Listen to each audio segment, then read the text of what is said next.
ನನ್ನ ಎಲ್ಲ ಆತ್ಮೀಯ ಸಹೃದಯ ಸ್ನೇಹಿತರೆ ಹಾಗೂ ಹಿತೈಷಿಗಳೇ ಹಾಗೂ ನನ್ನ ವಿದ್ಯಾರ್ಥಿ ಮಿತ್ರರೇ, ಗುರುಬ್ರಹ್ಮ ಗುರುವಿಷ್ಣು ಗುರುದೇವೋ ಮಹೇಶ್ವರ ಗುರು ಸಾಕ್ಷಾತ್ ಪರಬ್ರಹ್ಮ ತಸ್ಮೈ ಶ್ರೀ ಗುರುವೇ ನಮಃ. ಇಂದಿನ ಒಂದು ವರ್ಚುವಲ್ ತರಗತಿಯಲ್ಲಿ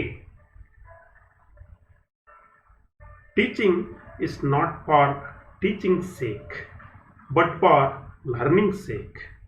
Learning is not for earning's sake, but for knowledge's sake.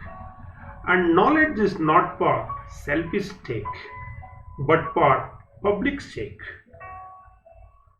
ಈ ರೀತಿಯಲ್ಲಿ ಜ್ಞಾನವನ್ನು ಹಂಚತಕ್ಕಂಥ ಈ ಒಂದು ತರಗತಿಯಲ್ಲಿ ಅನೇಕ ನನ್ನ ಮಿತ್ರರು, ಹಿತೈಷಿಗಳು,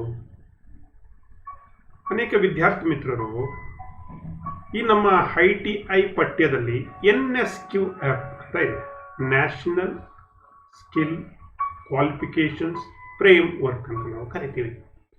ಇದರ ಬಗ್ಗೆ ಒಂದು ತರಗತಿಯನ್ನು ಮಾಡಿ ಸರ್, ವಿಷಯವನ್ನು ಹೇಳಿ ಅದ್ರ ಬಗ್ಗೆ ನಮಗೆ ಅಷ್ಟಾಗಿ ಗೊತ್ತಾಗ್ತಾ ಇಲ್ಲ ಅಂತ ಅನೇಕ ಮಿತ್ರರು ನನ್ನನ್ನು ಕೇಳಿದರು.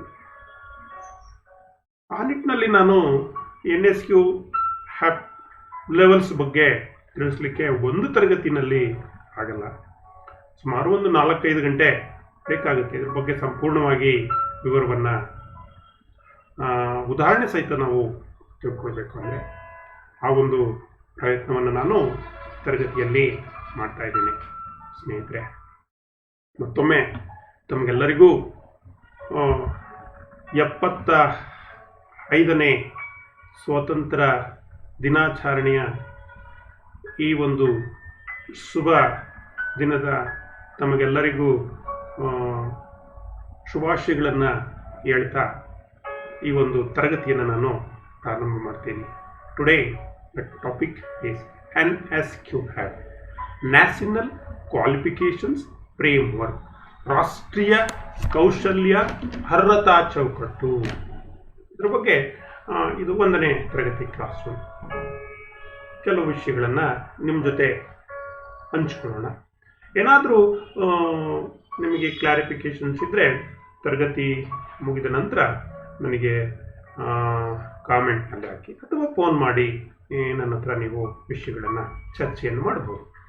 So today we will discuss NSQF, national skill qualifications framework. ಈ ಒಂದು ಪಾಠಕ್ಕೆ ಮತ್ತೊಮ್ಮೆ ತಮಗೆಲ್ಲರಿಗೂ ಸ್ವಾಗತ. The topic of today is what is the national skill qualifications framework. ಏನು NSQF ಅಂದರೆ ಏನು? Definitions applicable to NSQF. ಈ NSQFನಲ್ಲಿ ಕೆಲವು ಡೆಫಿನೇಷನ್ಸ್ ಬರುತ್ತೆ, ಅದ್ರ ಬಗ್ಗೆ ನಾವು ತಿಳ್ಕೊಳ್ಳೋಣ. ಮತ್ತು national skill development agency NSDA ಅಂತ ಒಂದಿದೆ, ಅದ್ರ ಬಗ್ಗೆ ಕೆಲವು ವಿಷಯಗಳನ್ನು ನಿಮಗೆ ನಾನು ತಿಳಿಸ್ತೀನಿ. ಮತ್ತು ಕ್ವಾಲಿಟಿ ಅಶ್ಯೂರೆನ್ಸ್ ಅಂತ ಕರಿತೀವಿ.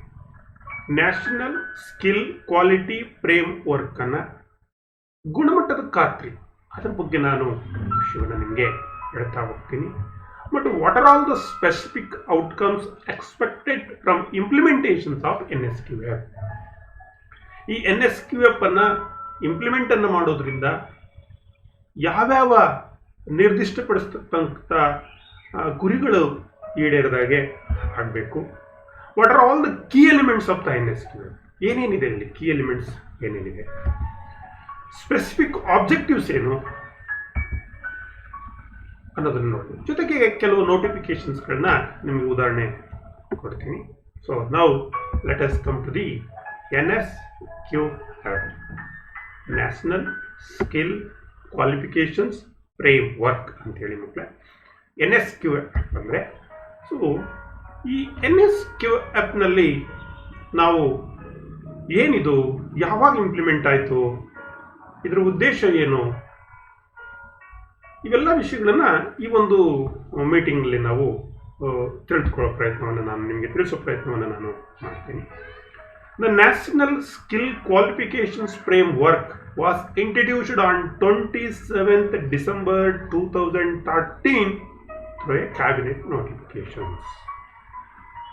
ಈ NSQF ಅಂತಕ್ಕಂಥ ಒಂದು ಪರಿಕಲ್ಪನೆ ಏನಿದೆ, ಈ NSQF ಅನ್ನೋ ಒಂದು ಪರಿಕಲ್ಪನೆಯನ್ನ ಕೇಂದ್ರದ ಸಂಸತ್ತಿನಲ್ಲಿ 2013ನೇ ಇಸವಿ ಡಿಸೆಂಬರ್ 27ರ ದಿನಾಂಕದಂದು ಒಂದು ನೋಟಿಫಿಕೇಶನ್ಸ್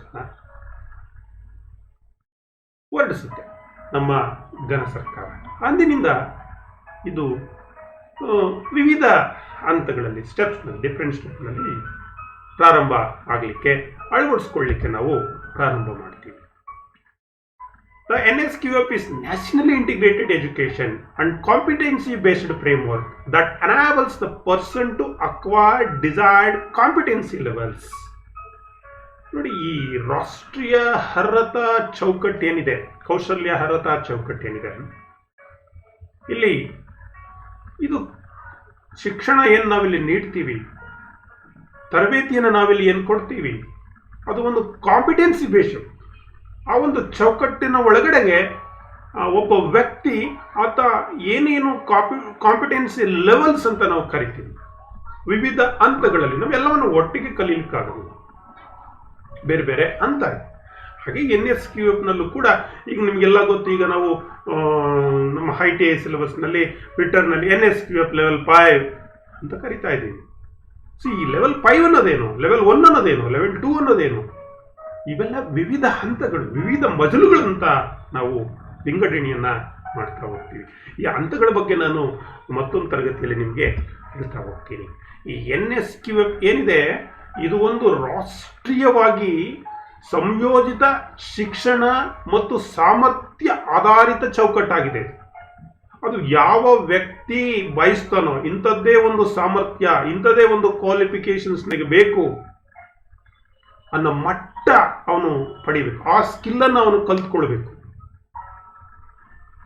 ಆ ವ್ಯಕ್ತಿ ಯಾವ ಸ್ಕಿಲ್ಲನ್ನ ಕಲ್ತ್ಕೊಳ್ಬೇಕು, ಯಾವ ಕಾಂಪಿಟೆನ್ಸಿಯನ್ಸ್ ಲೆವೆಲ್ ಅನ್ನ ಆತ ಮುಟ್ಟಬೇಕು ಅನ್ನೋದನ್ನ ಏನ್ ನಿರ್ಧಾರ ಮಾಡ್ತಾನೆ, ಆತನ ನಿರ್ಧಾರವನ್ನ, ಆತನ ಕಲಿಕೆಯನ್ನ ಕಲಿಸೋದ್ರಲ್ಲಿ ಈ ಒಂದು NSQF ಒಂದು ಅನುವನ್ನ ಮಾಡಿಕೊಳ್ಳುತ್ತೆ. ಸೊ ಹಾಗಾಗಿ ಈ NSQFನಲ್ಲಿ ಕೆಲವು ಮುಖ್ಯವಾದಂಥ ವ್ಯಾಖ್ಯಾನಗಳಿದೆ. ಈಗ ನಾನು ಹೇಳಿ ಕಾಂಪಿಟೆನ್ಸಿ ಅಂತ ಹೇಳಿದೆ, ಅದೇ ರೀತಿ ಅನೇಕ what are all the definitions applicable to NSQF ನೋಡಿ ಮತ್ತೆ ನಾನು NSQFಗೆ ಹೋಗ್ತೀನಿ.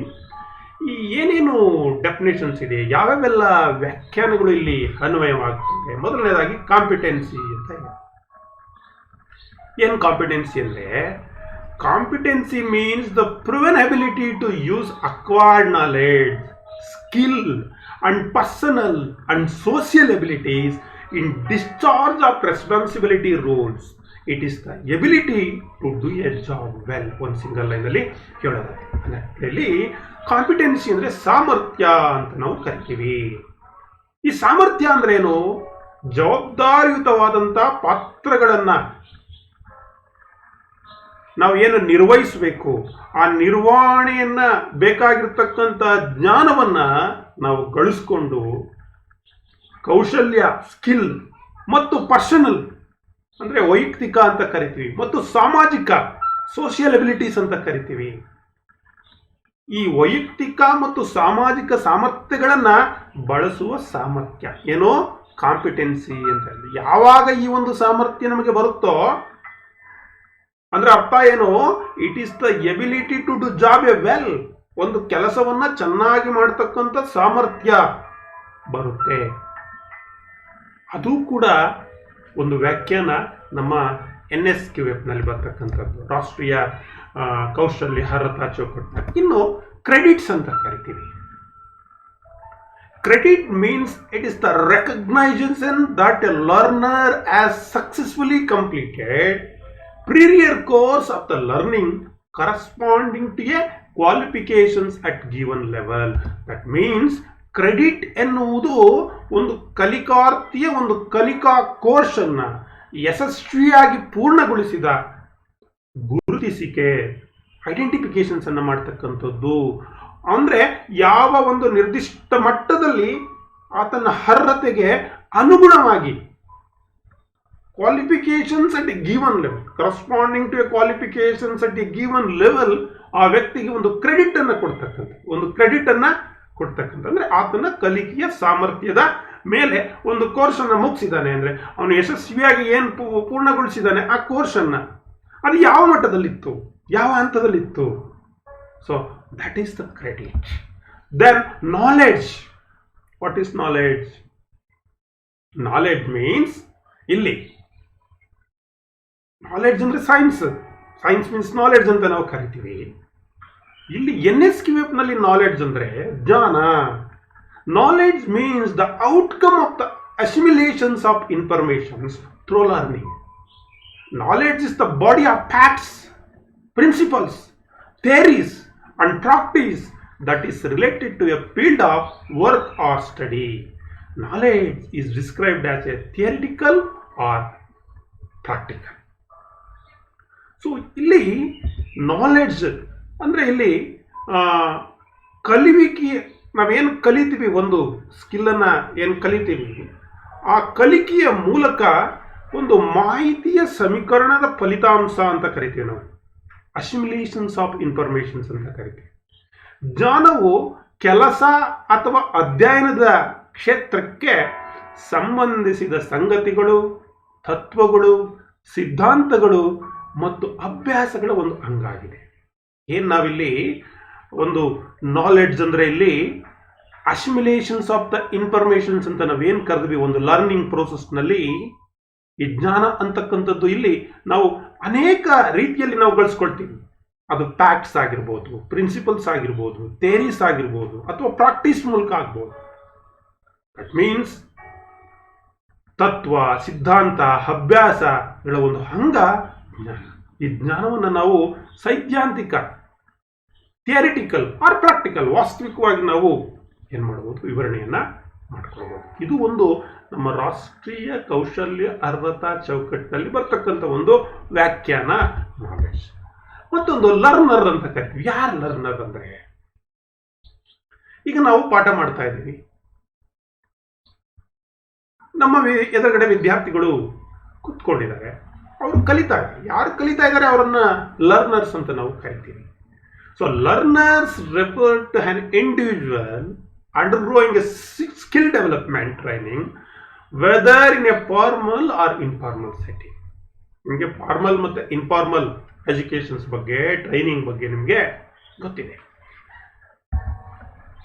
ಈ ಲರ್ನರ್ ಅಂತಕ್ಕಂಥದ್ದು ಒಂದು ಔಪಚಾರಿಕ ಅಂದರೆ ಫಾರ್ಮಲ್ ಅಥವಾ ಅನೌಪಚಾರಿಕ ಅಂದರೆ ಇನ್ಫಾರ್ಮಲ್ ನೆಲೆಯಲ್ಲಿ ಈ ಕೌಶಲ್ಯವನ್ನ, ಸ್ಕಿಲ್ಲನ್ನು ಕಲಿತಕ್ಕಂಥ ಅಭ್ಯರ್ಥಿ ಏನು ಬರ್ತಾನೆ, ಕೌಶಲ್ಯ ಅಭಿವೃದ್ಧಿ ತರಬೇತಿಗೆ ಒಳಗಾಗುವ ವ್ಯಕ್ತಿ ನಾವೇನಂತ ಕರಿತೀವಿ, ಲರ್ನರ್ ಅಂತ ಕರಿತೀವಿ. ಯಾರು ಸ್ಕಿಲ್ಲನ್ನು ಕಲಿಬೇಕು ಅನ್ಕೊಂಡು ಬಂದಿದ್ದಾರೆ ಅವರೆಲ್ಲ learner. So then another one important definition, that is learning outcomes.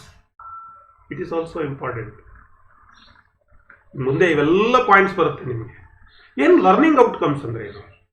These learning outcomes represent what a learner knows, understands and is able to do on completion of learning process, and which would be expressed in terms of knowledge, skills and competency. ಮೂರು ಹೇಳಿದೆ, knowledge ಅಂದ್ರೆ ಏನು, skill ಅಂದ್ರೆ ಏನು, competency ಅಂದ್ರೆ ಏನು ಅಂದ್ರೆ ಒಬ್ಬ ವ್ಯಕ್ತಿ ಪರಿಪೂರ್ಣವಾಗಿ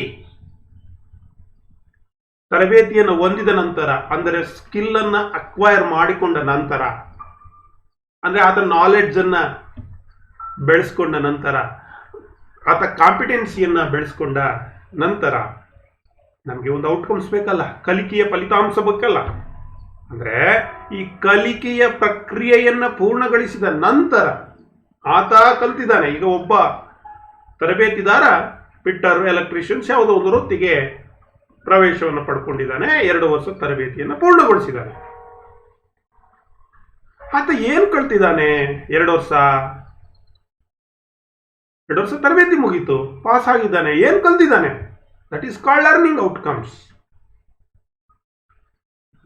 ಒಬ್ಬ ವ್ಯಕ್ತಿ ತನ್ನ ಕಲಿಕಾ ಪ್ರಕ್ರಿಯೆಯನ್ನ ಪೂರ್ಣಗೊಳಿಸಿದ ನಂತರ ಆ ಕಲ್ತಿರೋ ಲರ್ನರ್ಸ್ಗೆ ಏನ್ ತಿಳಿದಿದೆ, ಏನ್ ಅರ್ಥ ಮಾಡ್ಕೊಂಡಿದ್ದಾನೆ, ಮತ್ತೆ ಅವನಿಗೆ ಏನೆಲ್ಲ ಮಾಡಲಿಕ್ಕೆ ಬರುತ್ತೆ, ಅವನ ಜ್ಞಾನ ಏನು, ಅವನ ಕೌಶಲ್ಯ ಸ್ಕಿಲ್ ಏನು, ಮತ್ತೆ ಆತನ ಸಾಮರ್ಥ್ಯ ಏನು, ಕಾಂಪಿಟೆನ್ಸಿ ಏನು, ಇವೆಲ್ಲ ದೃಷ್ಟಿಯಿಂದ ನಾವು ಹಳಿಬೇಕಾಗುತ್ತೆ. ಯಾವುದನ್ನ? Learning outcomes. ನಾನು ಪಿಟ್ಟರ್ ಮಾಸ್ಟರ್ ಆಗಿರೋದ್ರಿಂದ ನಿಮಗೆ ಅಂತಿಮ ತರಗತಿನಲ್ಲಿ ಲರ್ನಿಂಗ್ ಔಟ್ಕಮ್ಸ್ ಬಗ್ಗೆ ನಾನು ಹೇಳ್ತೀನಿ. ಏನೇನಿದೆ ನಮ್ಮ ಪಿಟ್ಟರ್ನಲ್ಲಿ, ಯಾವಾಗೆಲ್ಲ ಲರ್ನಿಂಗ್ ಔಟ್ಕಮ್ಸ್, ಕಲಿಕೆ ಫಲಿತಾಂಶಗಳನ್ನು ಯಾವ ರೀತಿ ನಾವು ಇವ್ಯಾಲ್ಯೂಯೇಟ್ ಮಾಡ್ತೀವಿ ಅನ್ನೋದನ್ನ ನಿಮಗೆ ತಿಳಿಸ್ತೀನಿ. ಸೊ ಇದಿಷ್ಟು ಮಕ್ಕಳೇ ಅನೇಕ ವಿಷಯಗಳನ್ನು ಏನೇನು ವ್ಯಾಖ್ಯಾನ ಇದೆ ಈ ನ್ಯಾಷನಲ್ ಸ್ಕಿಲ್ ಕ್ವಾಲಿಫಿಕೇಷನ್ಸ್ ಫ್ರೇಮ್ವರ್ಕ್ನಲ್ಲಿ, ರಾಷ್ಟ್ರೀಯ ಕೌಶಲ್ಯ ಅರ್ಹತಾ ಚೌಕಟ್ಟಿನಲ್ಲಿ ಇದೆ ಅನ್ನೋದನ್ನು ತಿಳಿಸಿದ್ದೀನಿ. ಈಗ ರಾಷ್ಟ್ರೀಯ ಕೌಶಲ್ಯ ಅರ್ಹತಾ ಸಮಿತಿ ಅಂತ ಒಂದಿದೆ. ಇದ್ರ ಬಗ್ಗೆ ಒಂದು ಸ್ವಲ್ಪ, ನ್ಯಾಷನಲ್ ಸ್ಕಿಲ್ ಕ್ವಾಲಿಫಿಕೇಷನ್ ಕಮಿಟಿ, ಅದನ್ನು NSQC ಅಂತ ನಾವು ಕರಿತೀವಿ. ಹಾಗಾದ್ರೆ ಇಲ್ಲಿ ಕ್ವಾಲಿಫಿಕೇಶನ್ಸ್ ಅಂದ್ರೆ ಏನು? ಇಂಪಾರ್ಟೆಂಟ್.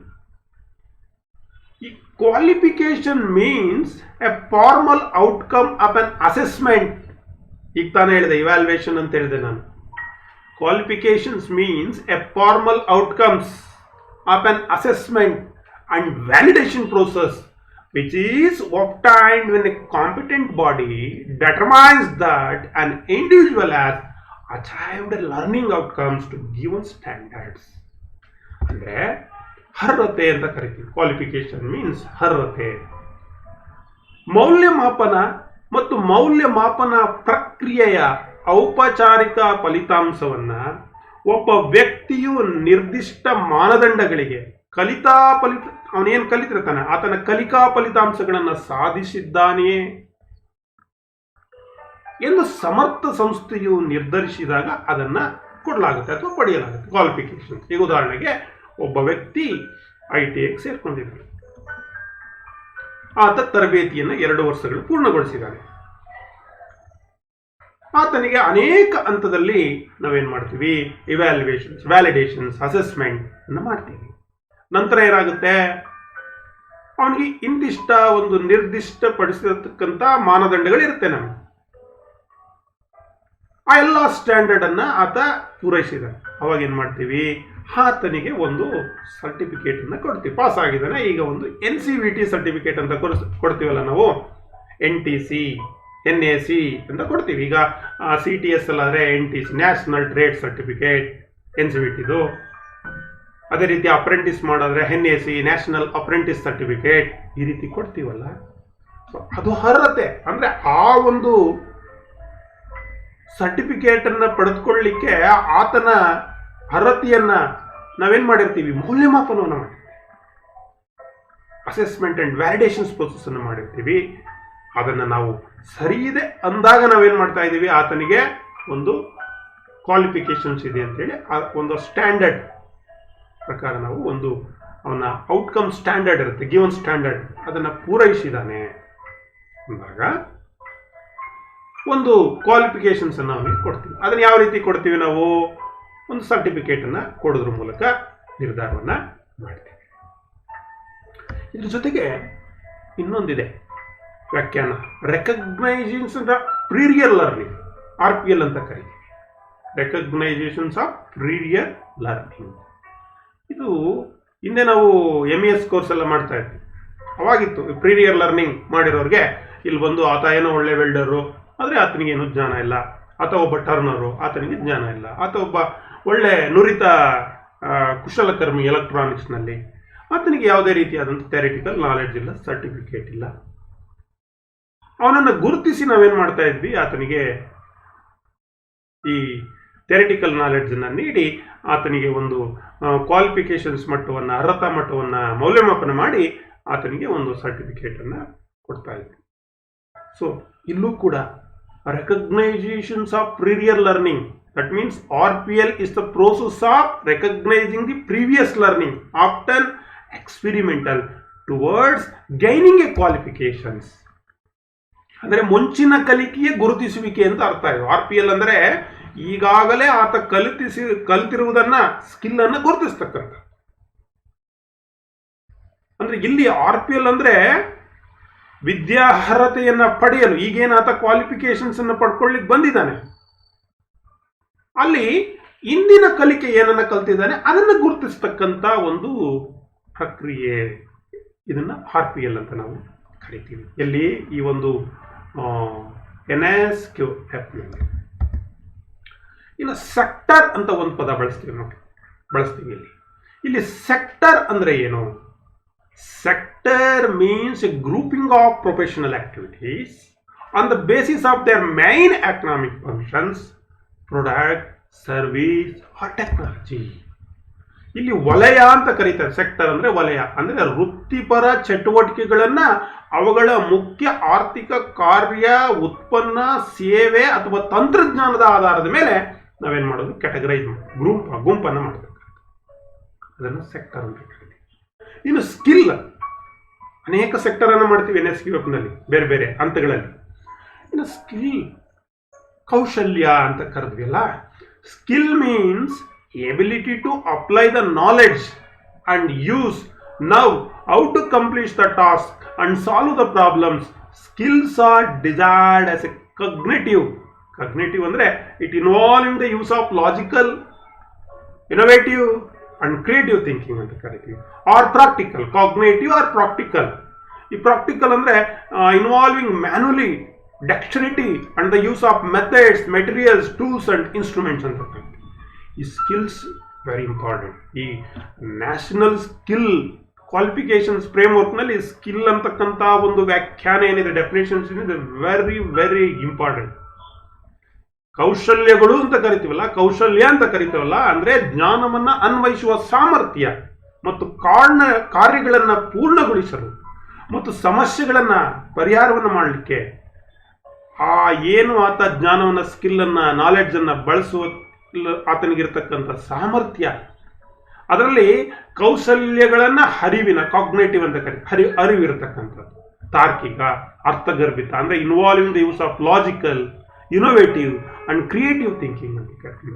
ಈಗ ಇನೋವೇಷನ್ಸ್ ಅಂಡ್ ಕ್ರಿಯೇಷನ್ಸ್ ಏನಿದೆ, ಕ್ರಿಯೇಟಿವ್ ಥಿಂಕಿಂಗ್ ಏನಿದೆ, ಇದು ತುಂಬಾ ಈ ಒಂದು ಸಂದರ್ಭದಲ್ಲಿ ಬಹಳ ಅನುಕೂಲಕ್ಕೆ ಬರ್ತಕ್ಕಂಥದ್ದು. ಇದ್ರ ಜೊತೆಗೆ ಪ್ರಾಯೋಗಿಕ, ಕಾಗ್ನೇಟಿವ್ ಜೊತೆಗೆ ಪ್ರಾಕ್ಟಿಕಲ್ ಆಲ್ಸೋ ಇಂಪಾರ್ಟೆಂಟ್. ಹಸ್ತಚಾಲಿತ ಕೌಶಲ್ಯ, ಹ್ಯಾಂಡ್ಸ್ ಆನ್ ಟ್ರೈನಿಂಗ್, ಅನೇಕ ಮೆಷಿನರೀಸ್ ಅನ್ನು ರನ್ ಮಾಡ್ತಕ್ಕಂಥದ್ದು, ಸಾಮಗ್ರಿಗಳನ್ನು ಬಳಸ್ತಕ್ಕಂಥದ್ದು, ಉಪಕರಣಗಳನ್ನು ಬಳಸ್ತಕ್ಕಂಥದ್ದು, ಈ ಒಂದು ಸ್ಕಿಲ್ ಇರಬೇಕು. ಈಗ ಒಬ್ಬ ಪಿಟ್ಟರ್ ಅಥವಾ ಒಬ್ಬ ಎಲೆಕ್ಟ್ರಿಷಿಯನ್ಸ್, ಒಬ್ಬ ಪಿಟ್ಟರ್ ಹೊರಗಡೆ ಬರ್ತಾ ಇದ್ದಾನೆ ಅಂತ ಅಂದ್ರೆ ಆತನಿಗೆ ಏನೆಲ್ಲ ಬರಬೇಕು, ಕನಿಷ್ಠ ಔಟ್ಕಮ್ ಏನು ಸ್ಟ್ಯಾಂಡರ್ಡ್ ಇದೆ, ಏನು ಕಲ್ತಿದ್ದಾನೆ, ಆತನಿಗೆ ಕೆಲವು ಡ್ರಾಯಿಂಗ್ಸ್ ಅನ್ನ ರೀಡ್ ಮಾಡ್ತಕ್ಕಂಥ ಎಬಿಲಿಟಿ ಇರಬೇಕು, ಕಮ್ಯುನಿಕೇಟ್ ಮಾಡ್ತಕ್ಕಂಥ ಎಬಿಲಿಟಿ ಇರಬೇಕು. ಕಾಗ್ನೇಟಿವ್ ಸ್ಕಿಲ್ಸ್ ಇದೆಲ್ಲ, ಕೆಲವು ಕ್ರಿಯೇಟಿವ್ ಥಿಂಕಿಂಗ್ ಇರಬೇಕು, ಇನೋವೇಟಿವ್ ಥಿಂಕಿಂಗ್ ಇರಬೇಕು. ಇದ್ರ ಜೊತೆಗೆ ಕೆಲಸ ಮಾಡೋದು ಗೊತ್ತಿರಬೇಕು, ವೆಲ್ಡ್ ಮಾಡಕ್ ಬರಬೇಕು, ಸೀಟ್ ಕಟ್ ಮಾಡಕ್ ಬರಬೇಕು, ಡ್ರಿಲ್ ಮಾಡಕ್ ಬರಬೇಕು, ಪೈಲ್ ಮಾಡಕ್ ಬರಬೇಕು, ಟ್ಯಾಪಿಂಗ್ ಮಾಡಕ್ ಬರಬೇಕು, ಥ್ರೆಡ್ ಮಾಡ್ಲಿಕ್ಕೆ ಬರಬೇಕು. ಸೊ ಇವೆಲ್ಲ ಕೌಶಲ್ಯ, ಇವುಗಳನ್ನೇ ನಾವೇನಂತಕ್ಕಂಥದ್ದು, that is called practical knowledge ಅಂತ ಕರಿತೀವಿ. ಸೊ ಇದಿಷ್ಟು ಸ್ಕಿಲ್ ಬಗ್ಗೆ ನಾವು ತಿಳ್ಕೊಂಡ್ವಿ. ಇನ್ನು ಟ್ರೈನರ್ ಅಂತ ಒಂದು ವರ್ಡ್ ಅನ್ನು ಬಳಸ್ತೀವಿ. ಯಾರು ಟ್ರೈನರ್ ಅಂದ್ರೆ? Trainer means someone who trains or instruct or teaches or otherwise enables the learners to acquire the appropriate knowledge and skills. ಕಲಿಸೋರ್ತಕ್ಕಂಥವ್ರು ಇನ್ಸ್ಟ್ರಕ್ಟರ್. ತರಬೇತುದಾರ ಅಂತ ಕರಿತೀವಿ. ಯಾರು ತರಬೇತುದಾರ ಅಂದ್ರೆ, ಈಗ ಉದಾಹರಣೆಗೆ ನಾನು ಒಂದು ಟ್ರೇಡ್ಗೆ, ಪಿಟ್ಟರ್ಗೆ ನಾನು ಟ್ರೈನಿಂಗ್ ಅನ್ನ ಕೊಡ್ತಾ ಇದ್ದೀನಿ. I am A trainer. ನನ್ಗೆ ಯಾರಿಗಾದರೂ ತರಬೇತಿ ಅಥವಾ ಸೂಚನೆ ಅಥವಾ ಥಿಯರಿಟಿಕಲ್ ನಾಲೆಡ್ಜ್, ಬೋಧನೆ ಅಂದ್ರೆ ಯಾರು ಕಲಿತಾ ಇರ್ತಾರೆ ಅವ್ರಿಗೆ ತರಬೇತಿಯನ್ನ ನೀಡ್ತಕ್ಕಂಥದ್ದು, ಮಾರ್ಗದರ್ಶನವನ್ನು ಮಾಡ್ತಕ್ಕಂಥದ್ದು, ಬೋಧನೆಯನ್ನ, ಪಾಠವನ್ನು ಮಾಡ್ತಕ್ಕಂಥದ್ದು, ಪ್ರಾಕ್ಟಿಕಲ್ ನಾಲೆಡ್ಜ್ ಅನ್ನ, ಡೆಮಾನ್ಸ್ಟ್ರೇಷನ್ಸ್ ಅನ್ನ ಮಾಡ್ತಕ್ಕಂಥದ್ದು, ಎಲ್ಲ ಜ್ಞಾನವನ್ನ, ನಾಲೆಡ್ಜ್ ಅನ್ನ, ಸ್ಕಿಲ್ಗಳನ್ನ ವ್ಯಕ್ತಿ ಅಂದರೆ ಒಬ್ಬ ಟ್ರೈನಿ ಪಡೆದುಕೊಳ್ಳಲಿಕ್ಕೆ ಮಾರ್ಗದರ್ಶನವನ್ನು ನೀಡ್ತಾನಲ್ಲ ಆತನನ್ನು ನಾವೇನಂತ ಕರಿತೀವಿ? ಟ್ರೈನರ್ ಅಂತ ಕರಿತೀವಿ, ಇನ್ಸ್ಟ್ರಕ್ಟರ್ ಅಂತ ಕರಿತೀವಿ, ಟೀಚರ್ ಅಂತ ನಾವು ಕರಿತೀವಿ. ಸೊ ಇನ್ನು ಟ್ರೈನಿಂಗ್ ಪ್ರೊವೈಡರ್ ಅಂದರೆ ಯಾರು ನೋಡಿ, ಇಲ್ಲಿ ಟ್ರೈನರ್ ಬೇರೆ, ಟ್ರೈನಿಂಗ್ ಪ್ರೊವೈಡರ್ ಬೇರೆ. So training provider refers to the institute and institutions or refer to any organizations providing knowledge and skill to learners. ಕಲಿಯುವವರಿಗೆ ಟ್ರೈನರ್ ಅನ್ನ ಇಟ್ಕೊಂಡು ತರಬೇತಿಯನ್ನ ನೀಡ್ತಕ್ಕಂಥದ್ದು, ಸೂಕ್ತ ಜ್ಞಾನವನ್ನು ಕೊಡ್ತಕ್ಕಂಥ ಕಾರ್ಯವನ್ನು ಯಾರು ಮಾಡ್ತಾರೋ ಅವ್ರನ್ನ ಟ್ರೈನಿಂಗ್ ಪ್ರೊವೈಡರ್, ತರಬೇತಿಯನ್ನ ಒದಗಿಸುವವರು ಅಂತ ಕರಿತೀವಿ. ಇದು ಸಂಸ್ಥೆ ಆಗಿರ್ಬೋದು ಅಥವಾ ಒಂದು ಆರ್ಗನೈಸೇಷನ್ಸ್ ಆಗಿರ್ಬೋದು. ಇಲ್ಲಿ ಜ್ಞಾನ ಮತ್ತು ಕೌಶಲ್ಯಗಳನ್ನ ಒದಗಿಸ್ತಕ್ಕಂಥ ಯಾವುದೇ ಒಂದು ಸಂಸ್ಥೆ ಇದನ್ನ ಟ್ರೈನಿಂಗ್ ಉದಾಹರಣೆಗೆ ನಮ್ಮ ಐ.ಟಿ.ಐ, ಯಾವುದೋ ಒಂದು VTP ಸೆಂಟರ್, ಯಾವುದೋ ಒಂದು skill training institute, polytechnic college, like that college, institute, organisations, ಒಂದು NGO ಬಾಡಿ, ನಾನ್ ಗೌರ್ಮೆಂಟ್ ಆರ್ಗನೈಸೇಷನ್ಸ್ ಅಲ್ಲೂ ಕೂಡ ಅನೇಕ ಕೌಶಲ್ಯಗಳನ್ನು ಕಲಿಸ್ಕೊಡ್ತಾರೆ, ತರಬೇತಿಯನ್ನು ನೀಡ್ತಾರೆ. ಅವರನ್ನು ನಾವು ಟ್ರೈನಿಂಗ್ ಪ್ರೊವೈಡರ್ ಅಂತ ನಾವು ಕರಿತೀವಿ. ಸೊ ಇವೆಲ್ಲ ವಿಷಯಗಳನ್ನು ಮಿತ್ರರೇ ನಾವು ರಾಷ್ಟ್ರೀಯ ಅರ್ಹತಾ ಏನಿದೆ, ಕೌಶಲ್ಯ ಚೌಕಟ್ಟು ಏನಿದೆ, ಇದರಲ್ಲಿ ಬರುತ್ತೆ. ಇವೆಲ್ಲ ಅಂಶಗಳು, ವ್ಯಾಖ್ಯಾನಗಳನ್ನು ನಾವಿಲ್ಲಿ ಬಳಸ್ತೀವಿ. ಹಾಗಾಗಿ ಮತ್ತೆ ನಾನು NSQF ಬರ್ತೀನಿ. The national skill qualification framework organise the qualifications according to the series level of knowledge, skills and aptitude. ಏನು ರಾಷ್ಟ್ರೀಯ ಕೌಶಲ್ಯ ಅರ್ಹತಾ ಚೌಕಟ್ಟು ಏನಿದೆ, ಇದರ ಮೂಲಕ ಜ್ಞಾನ, ಕೌಶಲ್ಯ ಮತ್ತು ಯೋಗ್ಯತೆಯ, ದಟ್ ಮೀನ್ಸ್ ಲೆವೆಲ್ಸ್ ಅಂತ ಕರಿತೀವಲ್ಲ, ಮಟ್ಟಗಳ ಪ್ರಕಾರ ಅರ್ಹತೆಗಳನ್ನು ನಾವು ಆಯೋಜಿಸ್ತಕ್ಕಂಥ ಒಂದು ಕಾರ್ಯವನ್ನು ಮಾಡುತ್ತೆ NSQF. It is operationalised through the national skill qualification committee. ನಾನು ಲಾಸ್ಟಲ್ಲಿ ಹೇಳಿದೆ ಕ್ವಾಲಿಫಿಕೇಶನ್ ಅನ್ನುವಾಗ NSQC ಅಂತ ಒಂದಿದೆ. ಯಾರು ಇದನ್ನು ಆಪರೇಟ್ ಮಾಡ್ತಾರೆ? NSQC ಅಂದರೆ ನ್ಯಾಷನಲ್ ಸ್ಕಿಲ್ ಕ್ವಾಲಿಫಿಕೇಶನ್ ಕಮಿಟಿ ಅಂತ ಇದೆ. Is chaired by national skill development agency. ಇಲ್ಲಿ ಯಾರು NSDA ಅಂತ ಇದೆ. All other frameworks including the NBEQF. NBEQF ಅಂದರೆ national vocational educational qualification framework ಅಂತಿದೆ. ಈ NBEQF ಏನೇನು released by the ministry of HRD, ಮಾನವ ಸಂಪನ್ಮೂಲ ಅಭಿವೃದ್ಧಿ ಇಲಾಖೆ ಏನಿದೆ, ಅವ್ರು ಏನೇನು ರಿಲೀಸ್ ಮಾಡ್ತಾರೆ ಕಾಲಕ್ಕೆ, and stand superseded by the NSQF. ಈ ಒಂದು NSQF ಅನ್ನ ನಿರ್ವಹಣೆಯನ್ನು ಮಾಡ್ತಕ್ಕಂಥವರು ರಾಷ್ಟ್ರೀಯ ಕೌಶಲ್ಯ ಅರ್ಹತಾ ಸಮಿತಿ ಮೂಲಕ ಇದನ್ನ ನಾವೇನ್ ಮಾಡ್ತೀವಿ? ಕಾರ್ಯಗತಗೊಳಿಸ್ತೀವಿ. ಇಲ್ಲಿ ಅಧ್ಯಕ್ಷರು ರಾಷ್ಟ್ರೀಯ ಕೌಶಲ್ಯ ಅಭಿವೃದ್ಧಿ ಸಂಸ್ಥೆ NSDA ಇದೆ, ಅಲ್ಲಿ ಅವರು ಚೇರ್ಪರ್ಸನ್ಸ್ ಆಗಿರ್ತಾರೆ. ಈ ಅಧ್ಯಕ್ಷರು ಯಾವುದರ ಕೆಳಗಡೆ ಬರ್ತಾರೆ ಅಂದ್ರೆ ಮಾನವ ಸಂಪನ್ಮೂಲ ಸಚಿವಾಲಯ, ನಮ್ಮ HRD ಮಿನಿಸ್ಟ್ರಿ ಕೆಳಗಡೆ ಬರ್ತಾರೆ. ಈ ಮಾನವ ಸಂಪನ್ಮೂಲ ಸಚಿವಾಲಯ ಏನು ಒಂದು ರಾಷ್ಟ್ರೀಯ ವೃತ್ತಿಪರ ಶೈಕ್ಷಣಿಕ ಅರ್ಹತಾ ಚೌಕಟ್ಟಿನ ಅಡಿಯಲ್ಲಿ ಅನೇಕ ಅಂಶಗಳನ್ನು ಹೇಳುತ್ತೋ, ಜೊತೆಗೆ ಇತರ ಬೇರೆ ಬೇರೆ ಎಲ್ಲ ಚೌಕಟ್ಟುಗಳನ್ನು NSQF ನಲ್ಲಿ ನಾವೇನು ಮಾಡಿದ್ದೀವಿ? ವಿಲೀನವನ್ನು ಮಾಡಿಕೊಂಡು ಈಗ ಕಾರ್ಯವನ್ನು ನಿರ್ವಹಿಸ್ತಾ ಇದ್ದೀವಿ. ಹಾಗಾಗಿ ಈಗ ಎಲ್ಲ ಸಂಸ್ಥೆಗಳು, ಎಲ್ಲ ಎಜುಕೇಷನ್ಸ್ ಲೆವೆಲ್, ಈಗ ಶಿಕ್ಷಣ ನೀತಿಯನ್ನೇ ಘನ ಸರ್ಕಾರ ಬದಲಾವಣೆ ಮಾಡಬೇಕು ಅಂತ ನಿರ್ಧಾರವನ್ನು ಮಾಡೇ ಆಗಿದೆ. ಆ ಮೂಲಕ ಪ್ರತಿಯೊಂದು ಸ್ಟೇಜ್ನಲ್ಲೂ, ಪ್ರತಿಯೊಂದು ಹಂತದಲ್ಲೂ, ಅದು primary, higher primary, high school, college, degree, master degree, training, ಈ ಥರ ಬೇರೆ ಬೇರೆ ಹಂತದಲ್ಲಿ ಈ NSQF ಅನ್ನು, ನ್ಯಾಷನಲ್ ಸ್ಕಿಲ್ ಕ್ವಾಲಿಫಿಕೇಶನ್ಸ್ ಫ್ರೇಮ್ವರ್ಕ್ ಅನ್ನ ಕಾರ್ಯಗತವನ್ನು ಮಾಡಲಿಕ್ಕೆ ಅನೇಕ ಸ್ಕೀಮ್ಗಳನ್ನು ತಂದಿದೆ. Under NSQF the learner can acquire the certifications for competency needed at any level through a formal, non-formal or informal. In that sense, the NSQF is a quality assurance framework. Presently, more than 100 countries are in the process of developing national qualifications framework. ನೋಡಿ, ಪ್ರಸ್ತುತ ಈ NSQF ಅಡಿಯಲ್ಲಿ ಯಾರು ಕಲಿತಾ ಇದ್ದಾರೋ ಅದು ಔಪಚಾರಿಕವಾಗಿರಲಿ ಅನೌಪಚಾರಿಕವಾಗಿರಲಿ, formal or non formal or informal, ಯಾವ ರೀತಿನಾಲ ಇರಲಿ, ಅಂದ್ರೆ ಯಾವುದೇ ಮಟ್ಟದಲ್ಲಿ ಅಗತ್ಯವಿರುವ ಸಾಮರ್ಥ್ಯಕ್ಕಾಗಿ ಆತ ಏನು ಮಾಡ್ಬೋದು, ಪ್ರಮಾಣೀಕರಣವನ್ನ ಪಡ್ಕೊಳ್ಬಹುದು. ಕ್ವಾಲಿಟಿ ಅಶೂರೆನ್ಸ್ ಅಂತ ನಾವು ಕರಿತೀವಿ. ಈ ಅರ್ಥದಲ್ಲಿ ಈ NSQF ಏನಿದೆ, ಒಂದು ಕ್ವಾಲಿಟಿ ಅಶೂರೆನ್ಸ್ ಚೌಕಟ್ಟಾಗಿ, ಗುಣಮಟ್ಟದ ಕ್ವಾಲಿಟಿ ಅಶೂರೆನ್ಸ್ ಅಂದ್ರೆ ಗುಣಮಟ್ಟದ ಭರವಸೆ ಅಂತ ಕರಿತೀವಿ. ಅಂದ್ರೆ ಆತ ಒಬ್ಬ ವ್ಯಕ್ತಿ, ಒಬ್ಬ ತರಬೇತಿದಾರ, ಒಬ್ಬ ಸ್ಟೂಡೆಂಟ್, ಆತ ಏನನ್ನ ಕಲಿತಾನೋ, ಆತನ ಸ್ಕಿಲ್ ಏನಿದೆ, ಆತನ ನಾಲೆಡ್ಜ್ ಏನಿದೆ, ಇದು ಈ NSQF ಅಡಿಯಲ್ಲಿ ಕ್ವಾಲಿಟಿ ಅಶೂರೆನ್ಸ್ ಚೌಕಟ್ಟಿನಲ್ಲಿ ಬರುತ್ತೆ. ಪ್ರಸ್ತುತವಾಗಿ ಸುಮಾರು 100ಕ್ಕಿಂತ ಹೆಚ್ಚಿನ ರಾಷ್ಟ್ರಗಳು ಇವೆಲ್ಲವನ್ನು ಅಭಿವೃದ್ಧಿಪಡಿಸ್ಕೊಳ್ತಾ ಇದೆ. ಯಾವುದನ್ನ NSQF ಅನ್ನ ಅದನ್ನು ಅಳವಡಿಸ್ಕೊಳ್ಳಿಕ್ಕೆ ಡೆವಲಪ್ ಮಾಡ್ಕೊಳ್ತಾ ಇದೆ. ಒಂದು ನ್ಯಾಷನಲ್ ಕ್ವಾಲಿಫಿಕೇಶನ್ಸ್ ಫ್ರೇಮ್ವರ್ಕ್ ಅಂತ ಆಯಾಯ ರಾಷ್ಟ್ರಗಳು ಅಳವಡಿಸ್ಕೊಳ್ತಾ ಇರೋದನ್ನು ನಾವು ಈ ದಿನಮಾನದಲ್ಲಿ ಕಾಣ್ತೀವಿ. ಇನ್ನು ನ್ಯಾಷನಲ್ ಸ್ಕಿಲ್ ಡೆವಲಪ್ಮೆಂಟ್ ಏಜೆನ್ಸಿ ಬಗ್ಗೆ ಹೇಳ್ಬೇಕು. ನಾನು NSDA ಅಂತ ಒಂದಿದೆ ಅಂತ ಹೇಳಿದೆ. ಏನಿದು ಈ ನ್ಯಾಷನಲ್ ಸ್ಕಿಲ್ ಡೆವಲಪ್ಮೆಂಟ್ ಏಜೆನ್ಸಿ ಅಂದ್ರೆ NSDA ಅಂತ ಕರಿತೀವಿ. Is an autonomous body under ministry of skill development.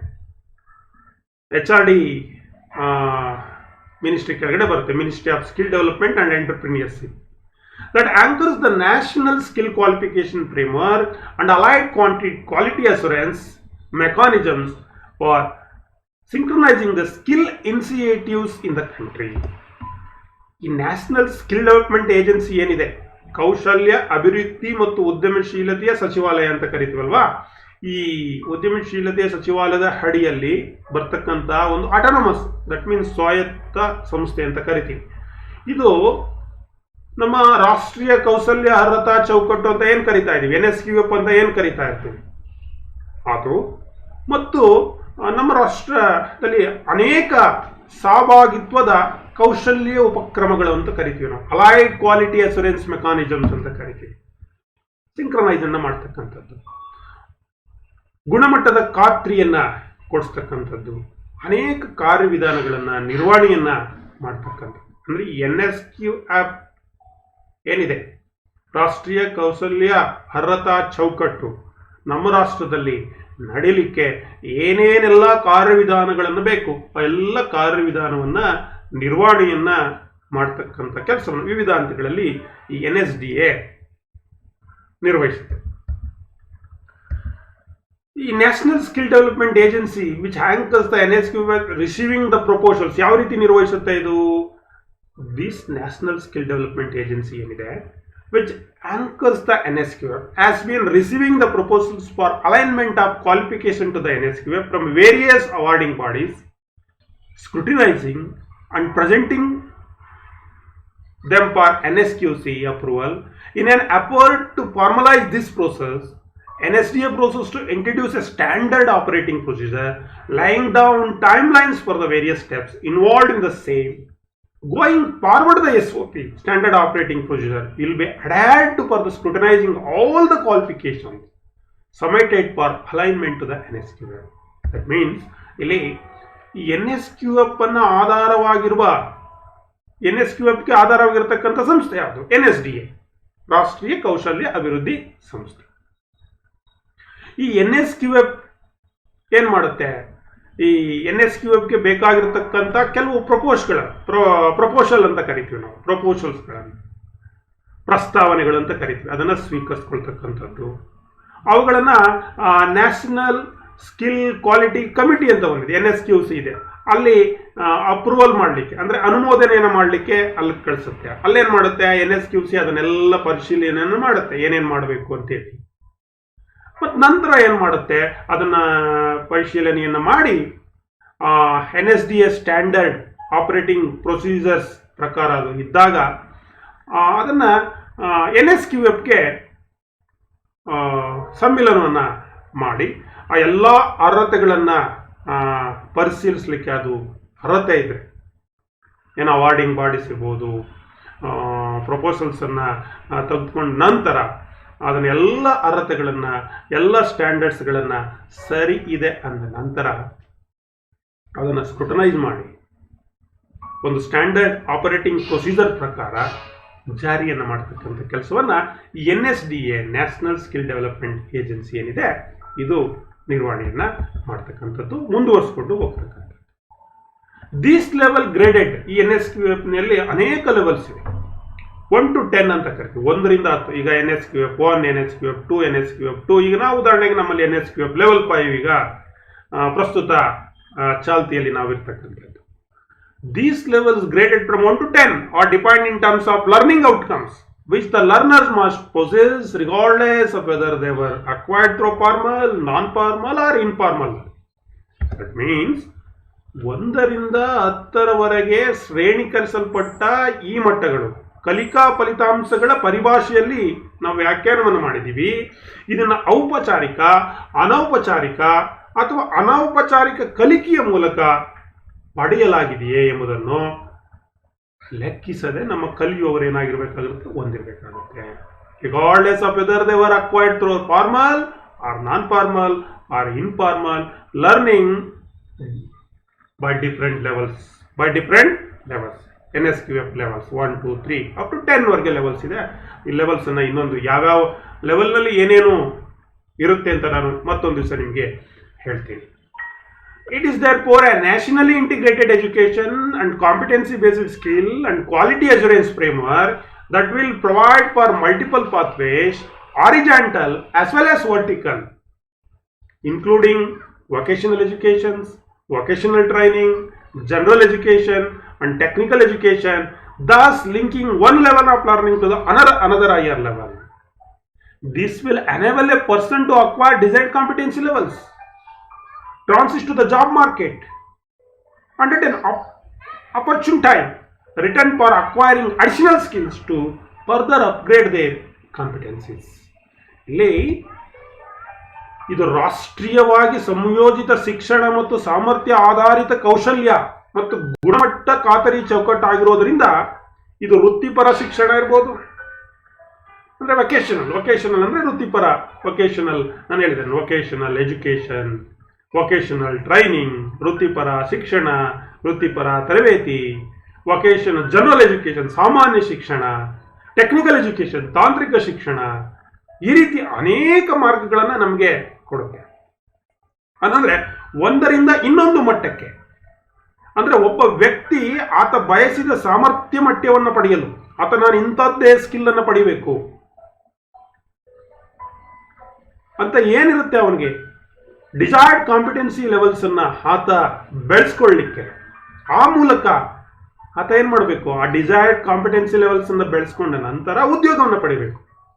ಅಂದ್ರೆ transit to the job market and the opportune time ಅಂತ ಕರಿತೀವಿ. ಮಾರುಕಟ್ಟೆಗೆ ಈ ಉದ್ಯೋಗವನ್ನ, ಅಂದ್ರೆ ಅವನು ಏನು ಒಂದು ಸಾಮರ್ಥ್ಯವನ್ನ ಕಲ್ತಿದ್ದಾನೆ, ಸ್ಕಿಲ್ ಅನ್ನು ಕಲ್ತ್ಕೊಂಡಿದ್ದಾನೆ, ಅದನ್ನ ಉದ್ಯೋಗ ಮಾರುಕಟ್ಟೆಗೆ ವರ್ಗಾಯಿಸಬೇಕಲ್ಲ. ಸೊ ಅದು ಸೂಕ್ತ ಸಮಯದಲ್ಲಿ ಆಗಬೇಕು.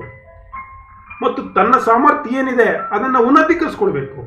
ಮತ್ತೆ ಆತನಿಗೆ ಮತ್ತೆ ಮರಳಿ ಇನ್ನೂ ಹೆಚ್ಚುವರಿ ಕೌಶಲ್ಯ ಬೇಕು, ಇನ್ನೂ ಜಾಸ್ತಿ ಸ್ಕಿಲ್ ಅನ್ನ ಕಲ್ತ್ಕೋಬೇಕು. ಅಂದ್ರೆ ಅದಕ್ಕೆ ಅನುವು ಮಾಡಿಕೊಡ್ತಕ್ಕಂಥ ಕಾರ್ಯವನ್ನ NSQF national skill qualifications framework, ರಾಷ್ಟ್ರೀಯ ಕೌಶಲ್ಯ ಅರ್ಹತಾ ಚೌಕಟ್ಟು ಏನನ್ನ ಮಾಡ್ಕೊಂಡಿದ್ದೀವಿ, ಇದು ಅನುವನ್ನ ಮಾಡಿಕೊಳ್ಳುತ್ತೆ.